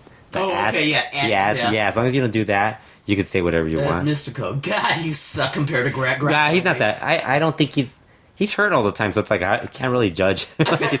What are you going to complain about? He's hurt all the time. But it's like I know a lot of people when they watch. I'm not a big fan of the other Mystico either. Oh yeah, the Mystices. I find him overrated now because he's not as good as he was when he was younger. So. Yeah, I've only seen him one time, so I can't really, You've seen him recently? Mystices? As Sin Cara, right? What? You've seen him as Sin Cara, right? No, this is. I saw his first appearance in AAA on TV. He got a good pop, good return, but yeah, he didn't blow my mind. You didn't see it on TV. On the YouTube. Internet. I'm picking on you now because I'm mad at you for. See what a bully Fredo can be. We should talk about where we went to yesterday, Lucha Underground. Yes, because everybody keeps thinking they have mixed opinions on this. Mm-hmm. Some people, and I think even us being at the show, we kind of had mixed opinions on it because we did. I had to personally step out of the box and try to look at it. I looked at it from a vantage point as somebody who loves lucha, but I also tried to look at his vantage point of what they're trying to accomplish. As much as Kevin Kleinrock will say that he doesn't have anything involved with this show, this show looks so much like something he would do. Yes, it does. That he's gonna get blamed for it no matter what. So he might get blame or he might get credit for it. Yeah. So Kevin's just gonna have to accept that. Yeah, exactly. Yeah. Oh. Because we went to it was a big old warehouse. Mm-hmm. It's a big old warehouse. Like, if you want to go to this show in Boyle Heights, you don't really have to worry about gangs or anything because it's in like an industrial area. It's an industrial neighborhood. Yeah, so you don't have to worry about it. You could go there. It's no problem. You park in a fenced-in area. It's a fenced-in area. They have food there. They have a couple food trucks. They have catering for the wrestlers. But when you get there, they take your picture and all this stuff, and then they like put you in like a little like the warehouse. There's like this area where it's like it looks kind of like where they put like the cattle in. That's what I was saying. And that's we're all being herded in. We felt like we were herded into the show. Like that Twilight episode "To Serve Man," where Richard Keel's gonna come and fatten us up. We were just like eat us. It was so funny because and then they had like these buckets or like those giant buckets of ice and had water in them to keep us like dehydrated. Yes. It wasn't as hot either. Like, so the building isn't as hot as it. I'm guessing they added air conditioning too. So because I was gonna say it wasn't as bad. We survived because I wore a black shirt because they told us we couldn't wear anything with a logo or artwork, and if you showed up with artwork, they made you like they put tape on you or they had you turn it inside out. My artwork was basically like just like paintbrush. It was almost unnoticeable. Yeah, it wasn't noticeable. The girl did ask me to look at my shirt, and I was like, she looked at it, she was fine with it. But then like this one little girl had like a Little Mermaid t-shirt. Yes. They made her put it inside out. So you have a lot of people in the crowd with inside out. Walking back to their car. Yeah, you had like a bunch of people. I'm guessing these are people that didn't know anything. Like they just showed up as walk-ins. Right. Because they have three lines you could like stand in. They have the walk-ins, the ones that have reservations, and then the people who are coming back. Actually, the fourth one, because the fourth one was the VIPs. Which I have no idea what that was, but very insignificant people. Yes. So the actual show, I mean, the place looks just like what was WSX basically. It does. It reminds me a lot. Yeah. I mean, it's a cool little setup. I mean, I dug it for what it was. It's not Lucha to me, but I dug it for what We it sat was. right behind Vampiro. For everybody who wants to know where we're at, we're sitting right behind Vampiro, and we're just rolling our eyes every time he would get up. Vampiro is supposedly... I have no idea if they were announcing during the show, because Vampiro, first of all, his monitor wasn't working. And then, like, afterwards, he just kept getting up. He kept raising his hand, getting the fans to cheer. Yeah, he was like a crowd going. This is one of the problems that I think this group promotion is going to have. Like, I think they had TV people and they had wrestling people, and neither one knew what to do. So the TV people, if you have people sitting behind Vampiro, they wanted us to be smiling and cheering. We happen to be sitting with like the most unlikely group of people that you would expect to cheer at a wrestling show. Yeah, the people who surrounded us just were sitting on their hands and reading. Yes, people. Oh, they said not to bring in phones. Leave them in your. Had their iPhones. Yeah, they all had their phones, and it's like, and these people they never said anything to them. Mm-hmm. I think you could. I think we could pretty much like we were like worried about the non-disclosure agreement or whatever. Mm-hmm. I'm pretty sure you could sign that and just say whatever you want about it. It's like they didn't really give up. Be careful about that. But if they send us if they want to send us a legal cease and desist, yes, and take the podcast. They could send it to liger@aol.com. That's LYGER@AOL.com. I love the girl that was like taking our picture and asking us for our information. Oh, this girl had was the so quietest voice. We couldn't hear anything she was saying. She couldn't pronounce. She couldn't even figure out some of the stuff I was telling her, like Valley. Then she couldn't figure out I knew. Esparza. She couldn't. I had to spell out Esparza. A lucha show with Latin people. Yes, and they couldn't spell out Esparza. Yeah. But that happens a lot. Does it really? With white people. White people. Oh, I thought you and it's not just white people. A lot of people can't spell Esparza. They spell Esperanza, or they spell Espinosa and stuff like that. You'd be shocked how many people have a different spelling for Kurt. Kurt. My dad couldn't remember your name. I know. We'll talk about this off the show. But this is actually something else that we're. He's got that little cabron. Yeah, that he calls me. Well, because he remembers you as Curtis too. She couldn't get my name. She asked me for my email address. I used one of my other email addresses. So did I. Which was a lot longer. I did not use the Liger at LYGER@AOL.com. Basically, what I knew, because having dealt with MTV, this isn't the same group, but the MTV people I dealt with when they were doing Lucha Libre USA, and I knew that every single person, like the person emailing you, the person contacting you via the phone, the person sending you messages, they weren't the same person. So you could get away with it talking about them by giving them another email address or giving them other information. So I used another email, or they know me, like the main people in the promotion know me from another email. The wrestling people know me from my phone number. And then the people there don't even know that the fuck that's going on. So it's like this weird, complicated thing. So the show itself, I actually enjoyed it. I mean, the matches are pretty good. I think I noticed somebody, when the Cubs fan posted the results on Lucha Blog, this one person said that he was worried about the show because it didn't look good. Because based on the results, the matches were a lot better than the results would indicate. That Mascarita Sagrada versus Son of Havoc match was very entertaining. That was fun. Yeah. That reminded... They would not...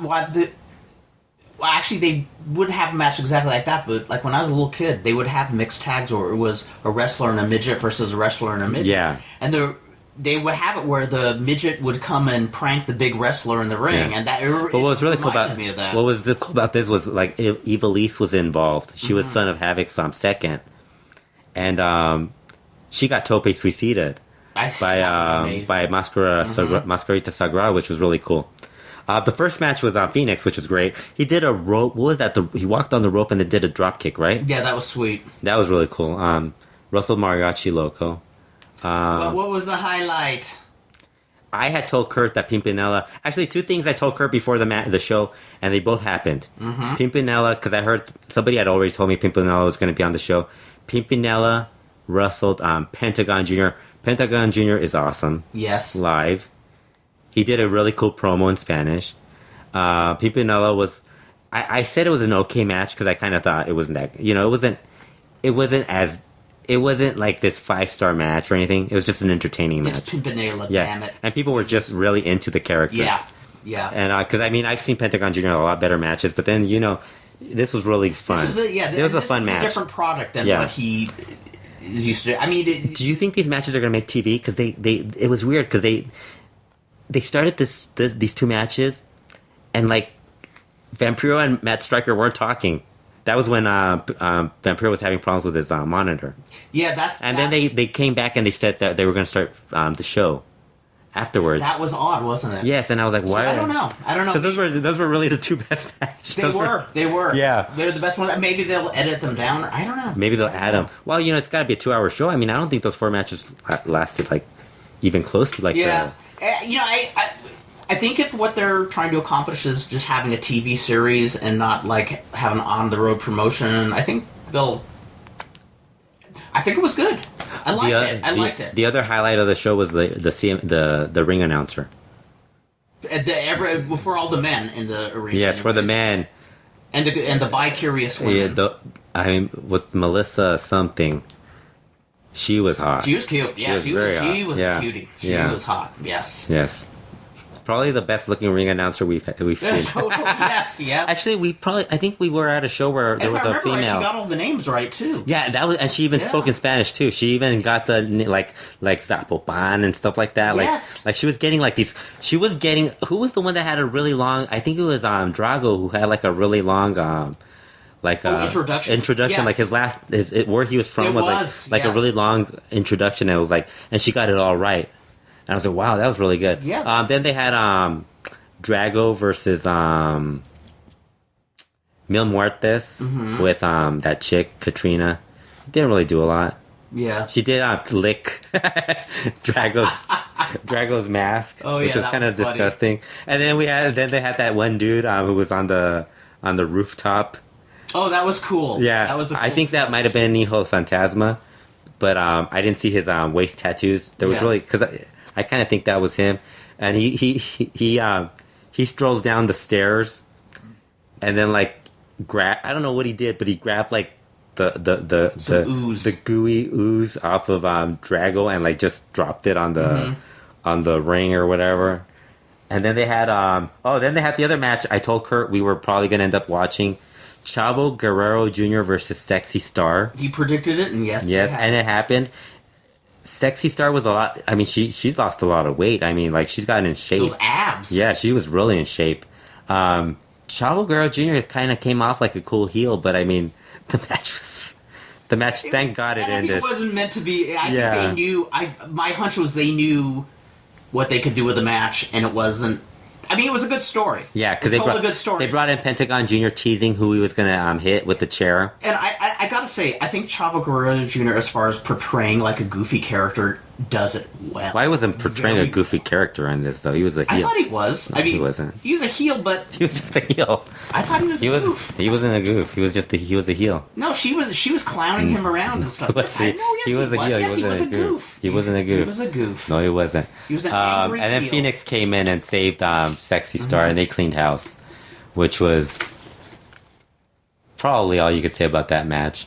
Yep. And then they had the main event, which was Big Rick, who was Ezekiel Jackson from WWE, who you had no idea who he probably was, right? Versus Prince Puma, Ricochet. Yep. Ricochet. Which was actually a pretty good match. Because they had the other guys, Lil Cholo and Ricky Reyes involved. Ricky Reyes, did he bleed from the... He got hit in that dive, I think right? You're right that it was from the tope. Yeah, from the dive or something. And yeah, but... Because he came back like he had a ton of blood on his face. Yeah, but it didn't seem to bug him at all. Yeah, he kept going. And Lil Cholo... They look cool, like, as a group. They do. I mean, this is like Ezekiel Jackson. I saw him a lot in WWE. Actually, I didn't see him a lot in WWE. I'm lying. I saw him only a little bit. I will say I saw him, but I don't remember anything about him really. But like when you're in WWE, there's so many big guys that you don't differentiate. Where he stood out. He stood out here because he's like a big dude. He came in with a cigar. He looked like a badass. He did. Whereas like if he was in WWE, he'd be like, oh, he's like shorter than Big Show. or he's smaller than Lord Tensai, exactly. or Brodus Clay, or none of these guys are in WWE now. But I mean, you know what I mean? Like they had all these guys back then. It's like they look they're all huge. Yeah. Jack Swagger, all these guys, and here you look like a giant next to Puma, which was I thought for a street fight it was pretty good. I thought it was good, well, and especially it was a kind of complex street fight. There was a lot going on. Yeah. And they pulled it off very well. Yeah, because Johnny Mundo Morrison got involved. Yeah, that was a pretty cool. Did a dive off the. They basically in an arena they have like this little office, and it's that guy's. It's the heel. I guess it's the heel owner or heel boss named Dario Cueto or something like that. And they jump out. That guy. So Johnny Mundo jumped off, and it was a long jump. It was a high jump, like he jumped from a good. He didn't hit anything. He just landed in the ring. Yeah, he landed. I was even a little worried on that. I know. I thought he was going to... You know what I was thinking when Human Tornado blew out his knee? Yes, that's what I was thinking. I was thinking, man, watch Johnny Mundo blow out his knee. I hope he doesn't get hurt just doing his entrance, you know. It looked cool, though. Yeah, you could see one of the workers employed, the Lucha Underground workers. She was like peeking through the end back over there, like staring at Johnny Mundo. I was like, "Jeez, come on!" It was funny. Yeah, but I mean, they also had that one Asian chick walk in like during one of the matches. I'm trying to remember that. Yeah, but I think it was the mini match, the match with the mini, wasn't it? I think it was that. Like she walked out. I don't remember that. Yeah, Kurt, you don't remember. Maybe I was looking at. Kurt, you don't remember a lot. Maybe I was looking at the palm of my hand, pretending I had my cell phone. Nah, you were watching the match, probably. Yeah, no, it was a good. I dug that match. Actually, you were talking to somebody. Somebody, a friend. A friend next to you. A good friend. Yes. Yeah. Yes, it was good to see him too. Good guy. Well, I mean, so just overall, your impressions. You know, I don't go often to like TV tapings. And I kind of told you this, like, when we were leaving, that I kind of rather go to, like, a live show without having to worry about the camera, just enjoying myself. Yes. Not worrying about, like, oh, you got to clap, you got to do all this stuff. Because you're not really enjoying although I did clap. I did, too. But it's because I enjoyed myself. Well, the stuff I clapped, too. Yeah. I wasn't, like, cheering. Like, if you see the crowd... They were cheering, like, for, like, the most like, these people walking down the arena. It's like, dude, seriously, I'm not going to cheer for that. Yeah. Like, because they're heels. Why am I going to cheer for, like... I'm not going to cheer for Chavo Jr. They should have... Yeah, so it's like... I wasn't cheering for that. So, like, when you go to a live show, like, just a regular show, I enjoy that more because you know they're going to hit you with a tope. There's a chance... I know. If you're in the audience, you're getting nailed with a tope. If you don't move, you're going to get nailed. And this show, I didn't think they were going to hit anyone. Yeah, this was good, homogenized TV taping wrestling where... And you and I were talking about this on the way home. Our preferred wrestling is... hole-in-the-wall, mom-and-pop Lucha Libre. Yeah. You usually have a pretty small crowd, but man, are they a passionate crowd. There's nothing like Lucha fans. Yeah, and good, raw, hard workers. I mean... this crowd was more of a mix of, like, you had some Lucha fans, because we did see a lot of we saw a couple people that go to Super Push shows, even. We saw a few of the hardcore Lucha fans, but then we saw a lot of, like, hipster-looking fans. Yes, we did. White people that you wouldn't expect at Lucha shows. Yeah. And then you had, like, a lot of people who weren't really, like, Lucha wrestling fans at all, that were just there, like, I think they were there, like, to, like, start, like, business deals with, like, AAA and stuff like that, or with Lucha Underground. That one group that had, like, the VIP passes and stuff. Yes. Although one of the guys was dancing with Pimpinela, so, I mean, you gotta give him credit for that. Did big time, yeah, yes. So at least he was, like, entertained. Yeah. And that was my impression, was the fans were entertained. It looked like even the people who weren't into it were having a good time, though toward the end it seemed to get a little long. And that's what I was like, when I was sending somebody something about the taping, I wrote, I don't know how these people are going to last doing those 4 hours tapings.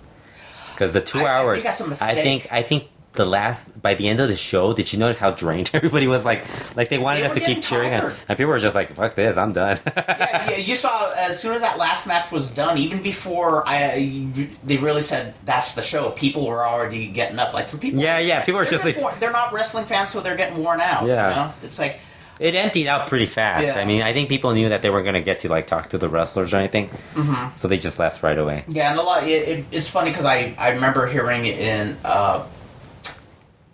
Like in Argentina during the heyday when they did the TV tapings, they would do like sometimes 2 or 3 tapings in a day. I don't think they did that throughout the full years they were promoting, but they would have a different audience each time. Once because so many people would see it, but I bet you the real reason was they didn't want everybody looking half asleep by the third taping and have a. Now I can understand now why they're taping it.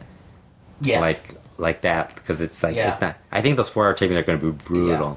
I think it'll look good on TV. I have no idea. Well, one thing I noticed is that they were filming a lot of the crowd cheering, just getting the crowd to cheer, so that when there's a cool move done in the ring, they can show those clips of the fans cheering. You know what? The like when you were asking me, I think somebody was asking us if we thought it was going to be successful. And it's hard to tell because it's hard to tell because the match quality was pretty good, but I think.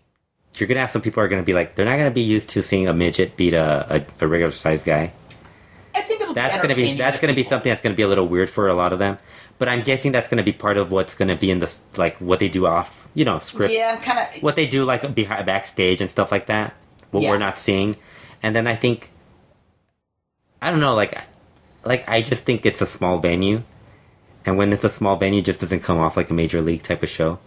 I don't know if it's going to be that. Yeah, that's true. I don't know if it's funny. I have a friend at work who he's a guy mid-30s, and so he grew up with WWF wrestling, and another guy around his age and I were talking about really good WCW matches. We're talking about the Rey Mysterio and Eddie Guerrero, and the guy was saying, "Oh, there were good wrestlers in WCW," and they were a lot better. I said they were great. They were a lot better than WWE. Yeah, and that's what we were telling him, and he seemed surprised. He said, "Well, the reason I didn't think of it whenever I turned it on," he said, "I think this was Saturday nights." Yeah, he'd see the little studio, and he says, "Oh, I thought that it was a 2-bit promotion or something." So and that's what a lot of what a lot of people used. I remember when I first got some of my friends and relatives into wrestling.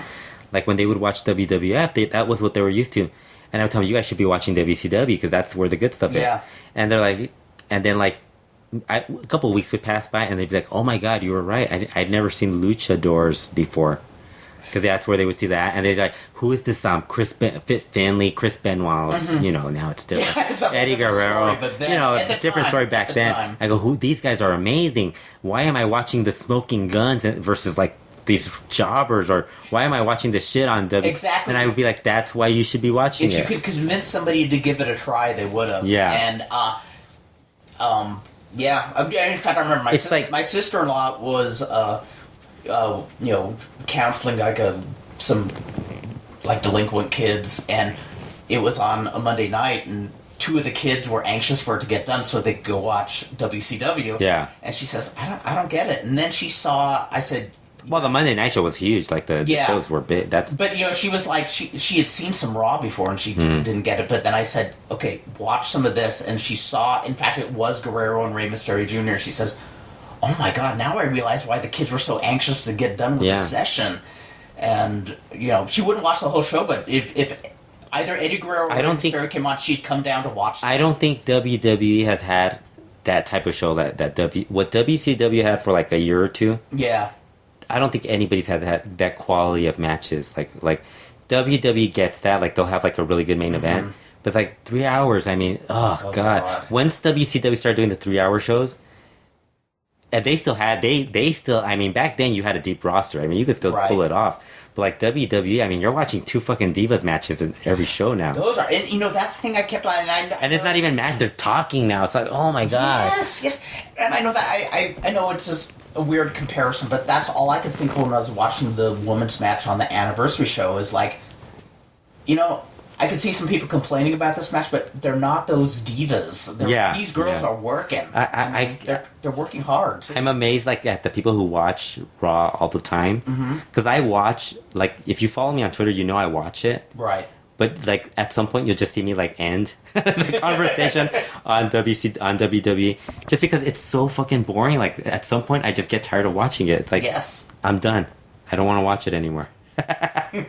But I mean, getting back to Lucha Underground, I kind of think it'll start building up once they bring in, like, because this is so funny because we were talking about how they have the non-disclosure agreement, and like their own people are like revealing stuff, and I know, like, if you have Conan working for you, it is like painful for him to like not be able to say a lot of stuff.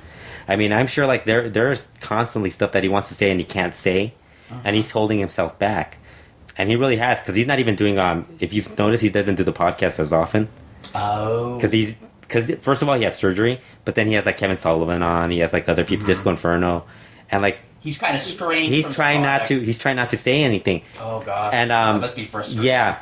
So, then you have, like, Drago, who earlier today posted a tweet of him with Rey Mysterio Jr. And he had to take it down. And I'm just laughing, like, oh my god, these poor guys. And they're tweeting stuff from that show, like they're constantly doing it. Yeah, Dorian Roldana and stuff. I was like, why the fuck am I worried about, like? Why are they even having a non-disclosure then? Isn't it better, like, have fans actually be hyped about this stuff? Yeah. And you know, there's two types of fans, and I really hate this. I seriously hate this. I used to hate this with Lucha Libre USA, and I mean, I think people who visit Lucha Blog, I don't know if, like, I always have to restrain myself because I don't, because people, like, some of those people would post on my stuff, but I didn't watch Lucha Libre USA as much as Cubs fan would do, because he kept recapping it, but he would recap it, and then there was this one chick that would constantly talk about how great the show is, and, like, are you watching the same shit we're watching? Because, I mean, the thing isn't... I mean, there are guys who were working for that thing that thought it wasn't that great. Right. But they weren't going to say it. Of course not. You keep your job. And, yeah. So then, like, I'm like, dude, are you serious? So this is what I hate. Lucha Underground hasn't started. They have names out. It's okay to, like, be a fan of it, like, be excited about it. But there's some people, oh, this is the future. This is the greatest thing ever. This is all this. And it's like, it hasn't even started. You guys haven't even watched it. Have you been to the show? It's like the first show, if you went based off the first taping, I mean, you were scared of what they were going to do because they didn't have any of the AAA guys on the show. AAA guys are probably going to, the Lucha guys are probably going to make this show. Oh, yeah. I think, and I dig it because, I mean, I know a lot of the local guys, like Famous B is part of it, B-Boy, Lil Cholo. I enjoy their matches. Yeah. I mean, but is it going to make it a great show? We don't know. You don't know and we don't know what the finished product's going to look like. It's like I remember. For all we know, they're going to have like 10 minutes of like some random dude talking. Oh, totally. I am just glad that we didn't have to sit through people talking. Oh God, yeah. I was expecting it. Yeah, I'm sure. I'm guessing they probably will. Like, I have a feeling whether it's a hit or a miss, I think it's not going to be a boring show. I think they're. I mean, well, it feels like I must say, if it's an hour-long show, I think it'll be good. If it's any longer than an hour, the first show is going to be a 2-hour special, but I think they're going to do, I don't know how they're going to do the 2-hour special then, like, because the show we went to is going to be a November 19th tape airing. That's like 2 weeks, 3 weeks after, so. Well, it'll be interesting. Like I said, we don't know what it's going to be like till we see it. It's funny because I think back on... They might actually be able... Because they might put the first weekend as a 2-hour special. Because there was, like... They might do that, and then maybe, like, do the following week, the next... Yeah, they could probably do it. When I think back on ECW, the first exposure I got was when... it wasn't airing here, but Ron Head sent me a whole bunch of episodes of ECW, and I remember loving the show, and I was so excited about... seeing the pay-per-views, and the pay-per-views sucked. Yes. Yeah, I'm still that's pissed. when I realized that it was because they whoever edited the show did a damn good job. It was I go on record saying I think ECW is one of the best TV shows ever because they made it look like the most exciting promotion. I remember ordering November to Remember with Sabu versus Sandman on a ladder match. First of all, the pay-per-view didn't start on time. Was this the very first? I don't remember when, but it was Sandman versus Sabu in a ladder match. Because the very first one, the only thing that blew my mind and made me think... That was barely legal. Was that the one that had the three-way at the end? Yeah. Okay. But that was the first time I saw... I didn't get that pay-per-view. That was the first time I ever saw Tajiri and Crazy 33. You didn't see Crazy 33. 33, goddamn. I'm setting a record tonight. Super crazy. Yeah. Oh, Jesus. Kurt's like, we're going to have to edit this out. No. Kurt, can you edit this show out? No, expose me for the fool I am. Expose me. No, but Super Crazy and Tajiri, and that was worth... But the rest I don't think they were in the first one, were they? Yeah. Because I remember never seeing them before, and... That was the one with Michinoku Pro guys on the show, right? Were they? Yeah, you have it wrong. Maybe I'm pretty sure you have it wrong. I'm going to have to look. To be honest, I don't remember a lot about the pay-per-view. And what I remember... This is like so sad. People are like listening to the show. They're like, Kurt can't remember anything. Alzheimer's is setting in. Yeah. No, what I do remember, the only thing I really remember is the people who were there watching it were excited to see Sabu because they had seen him live here. Yeah. And... Oh, was it an LA show? No, it was a pay-per-view. Oh, it was a pay-per-view. Oh, but they had seen him on local indie shows. You saw him? You saw the show with somebody else or something? Is it the pay-per-view? Yeah. Yeah. Why would pay-per-view? Back in those days, I didn't watch TV shows by myself. I wasn't alone. Yeah, you saw it with somebody else. Yeah, I had friends back then. So, but they were saying, wow, Sabu was the least exciting thing about this show tonight. You guys had parties for pay-per-views back then? Back then we did, small ones, but... Remember, we've only had like one pay-per-view party since then. When was that? The one with Sophia. Oh, that's right! That was actually fun. We don't have pay-per-view parties. I always laugh when like Dave brings up that stuff, and it's like, dude, I never had a pay-per-view party. Well, it's kind of a thing of the past, I think, especially since everybody can just flip on the phone and watch everything. I just looked it up. Barely legal. Okay, what was it? You say barely legal.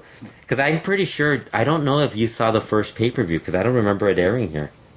Yeah, maybe I'm wrong. What? The first paper was barely legal, and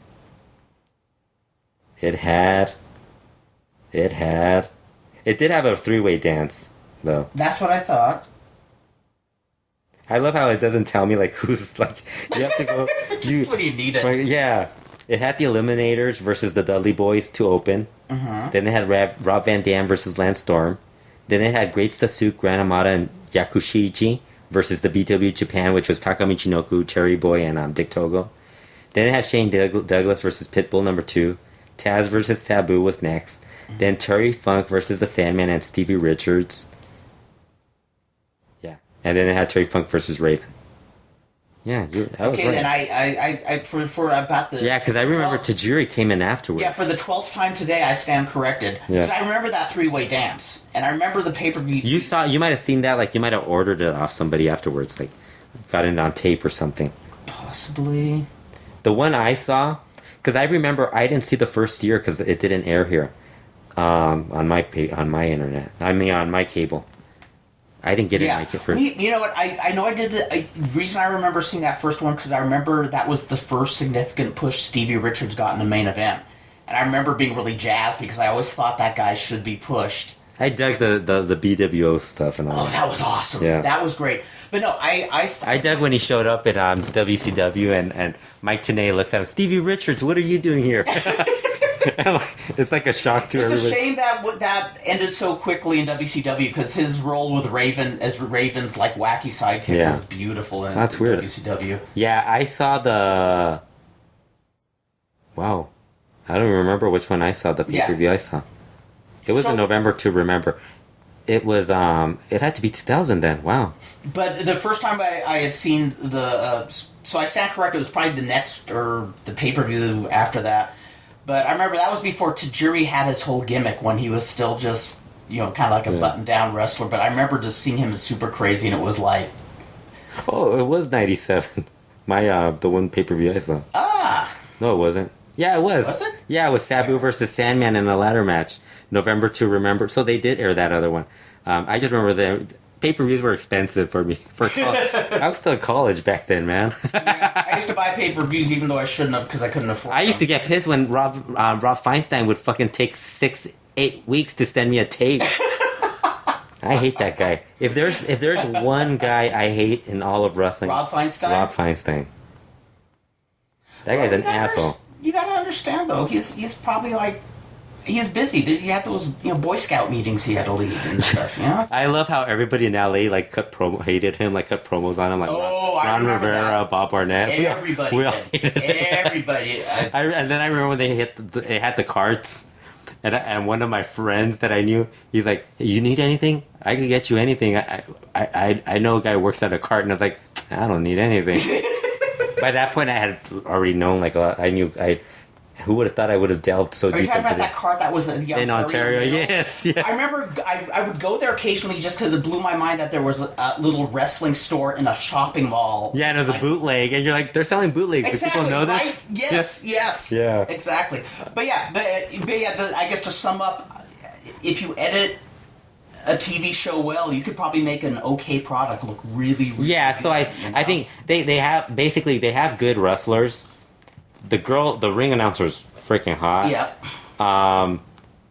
The announcers, I heard Vampiro on Triple Mania and he was awful. Mm-hmm. I don't know how they're going to do that. I'm not going to watch the English version because I don't have that channel. I don't have El Rey Network. But I'll watch the Spanish version in Unimas. Yeah. I don't know who's going to do the Spanish announcing. Consistent with my persona. You're not going to watch it? No, I intend to. The trouble is, I watch a little TV. I have no idea if we have El Rey Network or not. You probably... What cable do you have? I like Time Warner. We have Verizon. Verizon? Yeah. You might actually have it. I wouldn't be surprised if we do. We have so many damn channels. And seriously, I don't keep track of them. This makes me feel old because up until my early 40s, I knew every channel. Even if we had 100 and something, I knew what was what. My sister once went and babysat at this at her boss's place. I think this was she's probably it was before she met you. Mm-hmm. And but everybody had cable by that point. Right. We go to his house because she had me go with her to take care of her. I think he had a daughter and a baby. Mm-hmm. So we're taking care of the kids, and I'm like, well, she's like, you can watch some TV. I'm like, okay, let me watch some TV. And I turn it on, 5 fucking channels. I'm like, I look at her like, dude, there's 5 fucking channels. I mean, why? We're in 1997 by that point. It's like everybody has more than 5 channels by then. What's this little clicker what's this UHF thing they have? I'm like, even when I was in El Paso, I had more than 5 channels. I mean, Jesus Christ. Oh, I do remember when cable was a luxury item. And it's like if you knew somebody who had cable, parties at the house, and when the first time I watched the NWA was in 1986, mm-hmm. and it was that show that they had, that special they would do, Superstars on the Superstation, and we were at a friend's house. Mm-hmm. I was a kid, and they were like, hey, you can watch TV if you want. It's like, okay. It was on a Saturday, so I changed the channel. And they're showing wrestling. I'm like, holy shit, they're showing the Road Warriors. And I already knew who these people were, just from the magazines and from buying action figures and stuff like that. Like, holy shit. So I'm watching this stuff, and they have people coming over and stuff. I take over the TV, basically. This is like nobody else is going to tell me to change it or anything. And that was a good thing. Nobody would actually bother. And they're like, "You're watching wrestling?" Like, yeah, I'm watching. They're showing the. It was a scaffold match. Right. It might have been a Starrcade special or something. Jim Cornette one? I think that was the one where he fell off. Yeah. It might have been a special or something. They were just showing highlights and stuff. Because they showed it was a thing where they would show remember they would show something in their studio. Mm-hmm. Then they would show something that happened elsewhere. Yes. And I was enamored with it. I was like, holy shit, this is amazing. Because I'd never seen the NWA before. And I was like, I kept thinking, man, I gotta get cable. My favorite thing as a child, before cable, was I would read the wrestling magazines. So I got the gist that, okay, Oregon has their wrestling, Missouri has their wrestling, New York has their wrestling. And then there was Japan. There was something exactly. Japan. And so whenever the family would go on an out-of-state vacation, the first thing I'd do was try to find a TV guide. Yes. And it was and it was really fun. It took forever to look through it, but you went through it. You find it. And what was fun is when I saw it, it was that's when you realize, boy, wrestling is a diverse, that's when I realized, wow, I thought all wrestling was like LA wrestling. Every wrestling has its own flavor. The only wrestling I could, whenever I would come here to LA, the only wrestling I could find was in was one of the Spanish shows. The Spanish Lucha channel, one of the Spanish channels. Sin, I think was. Yeah, Spanish International Network. That was the only channel I could find Lucha, and I was like, man, there's only like a handful, and I wasn't really into Lucha back then. Mm-hmm. That's a shock, right? I wasn't into Lucha. Yeah, I know, I was gonna say. Because I mean, everybody goes through it. Mm-hmm. If you get past the part where you could get over them not selling bumps and stuff like that, you'll enjoy Lucha Libre. Yeah. But like even Latinos, a lot of us don't get into it right away. Like we'll watch Raw, and we'll watch. It has to. We'll watch like it'll. I was more into like the brawling. I was into like brawling and stuff like that. Yeah. Like, I mean, come on, you want to watch guys dressed in like I was into the Trio Fantasia, so that was like different. That was like the wacky side of it. But like, you really want to watch like guys just get back up from a clothesline, or do you want to see like Terry Gordy beat the shit out of like the Fantastics? Yes. Really. So that was the only channel I could ever find Lucha on. I could never find. I found WWF once, but I wasn't really into WWF. Yeah, I was never really into WWF just because like I liked Hulk Hogan when I first started, but it was like once you get past that, he's one of those ones. I remember even as like a. But you were already a little older. I was a smart fan. Yeah, by that point, and even I thought Hulk Hogan was a cool and it was a rush, but it wears off after a while if you're a really hardcore fan. To me, I kind of gravitated to the heels like right away. Like as soon as I started like seeing Macho Man, and you know what really got me into Macho Man wasn't anything he was doing in WWF. It was that Rock and Wrestling video. Yeah, how can you not get where he gets in, where he's feuding with Jerry Lawler. Yes, and he tells Jerry Lawler to come to his backyard. Mm-hmm. And he's just like in this little dressing room, and he's just telling Jerry Lawler, "Come to my backyard, Jerry Lawler. Wrestle me in a steel cage." And you're like, watch this really dopey cage, like this cage that's gonna fall apart. Yes. And that's what got me into Macho Man. And then, like, it was the Ricky Steamboat feud that got me into it. But it was like Savage, Flair, Arn Anderson. Yeah. I dug Arn Anderson from the moment I saw him.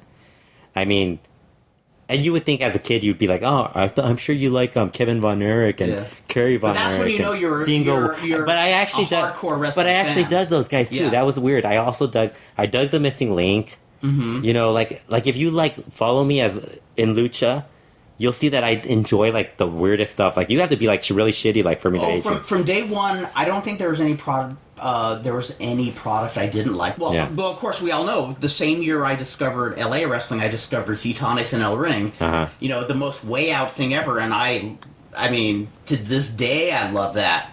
It's one of my favorites. But the cool thing about living in Southern California is throughout the years, you'd get addition. Like we got Japan Women in 1977. Yeah, I know. You told me, I heard. And I know a lot of people I knew would just turn it off. Like, they're talking. And that's they're talking in Chinese and they're rolling around. But I was like, wow, look, wrestling in Japan, women, you know? I probably would do that when I would first start getting into wrestling.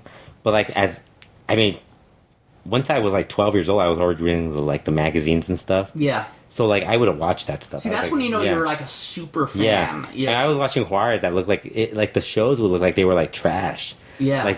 Like people wouldn't watch that stuff because it looked like you were gonna get some sort of like disease from where they were wrestling because it just looked like the way they filmed it. It made it look like even like dirtier. But it looked cool. Like it was like that's what you wanted. Almost like in a David Lynch way. Yeah, it made it look like man, you want to watch this stuff. Like you want to watch you want to watch Sangre Chicana versus Paraguayo throw each other into a crowd and see all this garbage on the floor and them bleeding all over the place. Oh, totally. Fans grabbing being pushed around. I loved it. It was like raw. It was so raw that it was like. And that's what I think. When you see a TV taping, I think that's kind of what. If I was running a wrestling show, I would want something like ECW or something that felt a little more raw. I would. Whereas this thing felt more like it was scripted. It was scripted, cleaned up, homogenized. Yeah. Good for what it was. I don't picture myself. I mean, I won't say until I actually see the finished project, but I don't picture myself watching it every week. Yeah. But I am curious to see what the initial episodes are going to be like. Yeah. I will watch those. The first episode I'll probably skip because it's got Blue Demon Jr. and That's right. I actually like Blue Demon Jr. this year. He's been pretty good this year. I remember when I saw him when he returned to AAA recently, I was surprised how on fire he was. He worked really well with Diano 4. I was actually really surprised. And Messias, so he's actually been doing very well lately. That's very cool. Yeah. Well, we covered a lot of ground. Quite a bit. Totally. And, well, thank you, those of you who endured this lengthy podcast. Next podcast, I'll tell you about Skyman falling. Or you want me to tell you this right now? What's that? Skyman falling. Skyman? Tell me about Skyman falling. Have you seen the video? No, you don't know what I'm talking about? I haven't. There's this guy named Skyman in Mexico. I was actually going to say this earlier, but I didn't know where to throw it in. But they have this building called Arena San Juan, where it looks like this factory was split open and they put a ring in there. Oh my god! But it's picture an apartment building, but you cut out the outside part. So you have 4 floors, but you cut out the outside part. So you have it kind of looks like that, and then they have a little a rail so the fans can sit there and watch. So this guy decides he's going to do a dive off, I think, the 3rd floor onto everybody else. So these other guys just did dives. One of the dudes is fucking limping to get back for this guy to... So there's 4 or 5 guys waiting for him. So this guy does his dive, and he misses everyone. Lands. I think he landed on his back. Any word if he's okay? He's okay. He's going to miss 3 months out of... He suffered injuries. That's scary. But it could have been worse. Wow. But this guy, afterwards, he said it... A lot of people told him it was a pretty stupid idea. And he actually admitted afterwards he thought it was kind of a bad idea. He actually... There's a video where they interviewed him and he said that he kind of does regret doing it.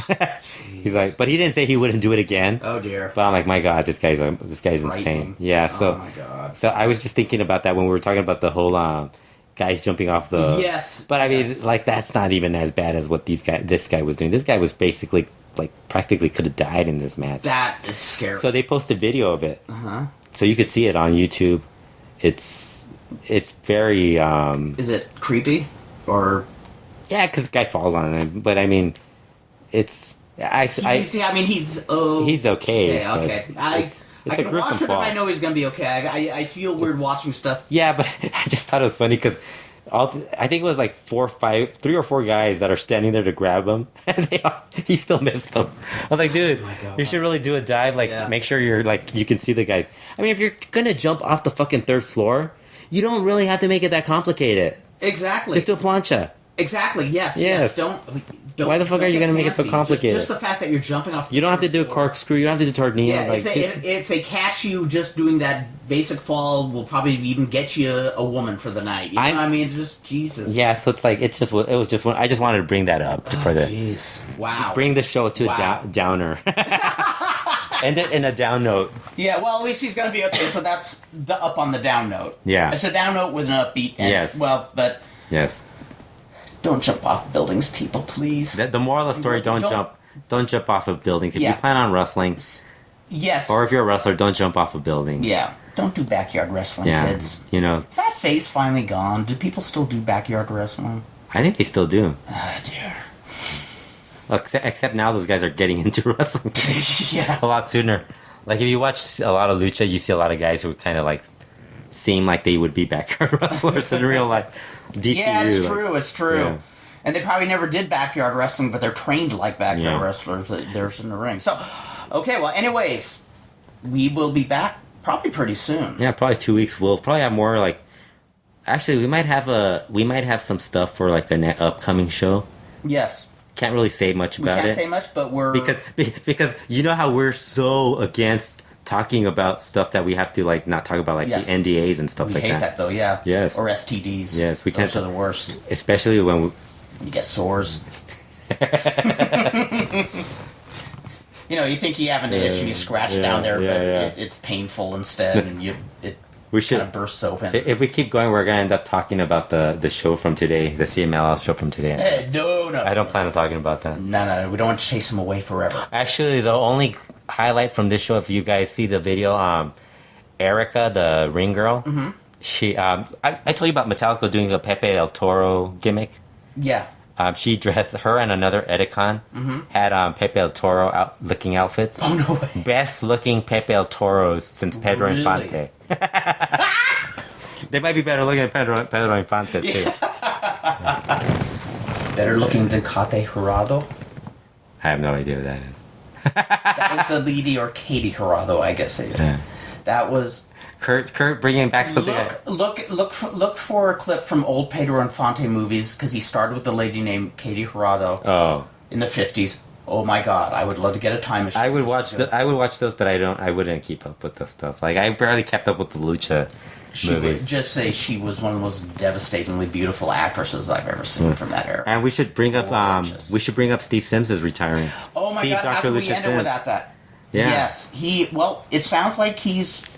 From what he said on the podcast, he's retiring, and the Cubs fan is going to get more work.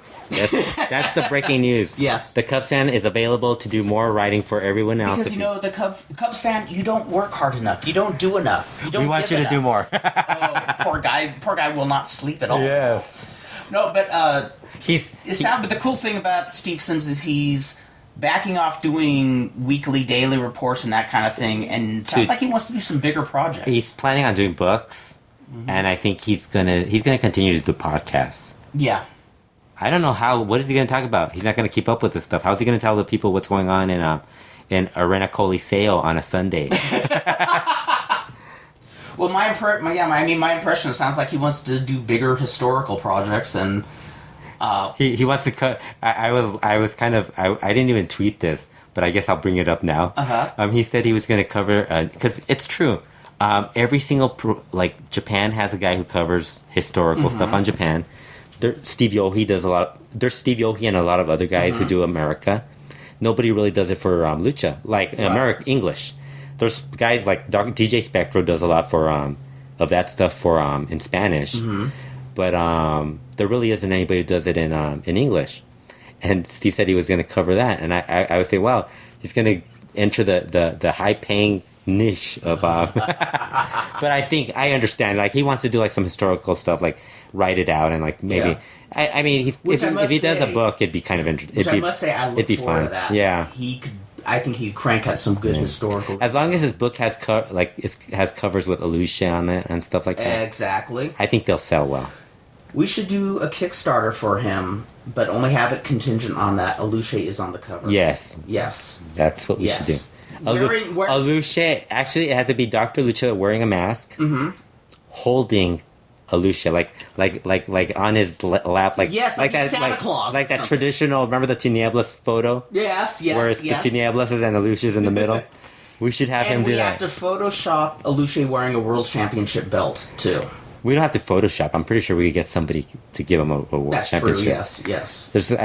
We just went. I'm pretty sure there's like plenty of luchadors here, or wrestlers here that have belts. I gotta say, you and I come up with some fun ideas. I hope we can put these in. I think we should fantasy book Steve Sims' career. Yes! There you go. Oh, God. Steve Sims. If you're listening, we're fantasy booking We're booking your book career. Oh, I bet you're going to love it. He actually mentioned something about the Exoticos.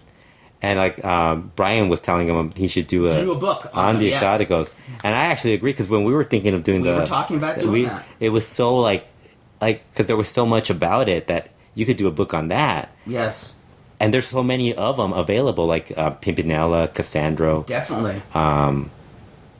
We could still go for it if we want. Oh, I'm not going to do it. That's Steve. Steve's going to do it.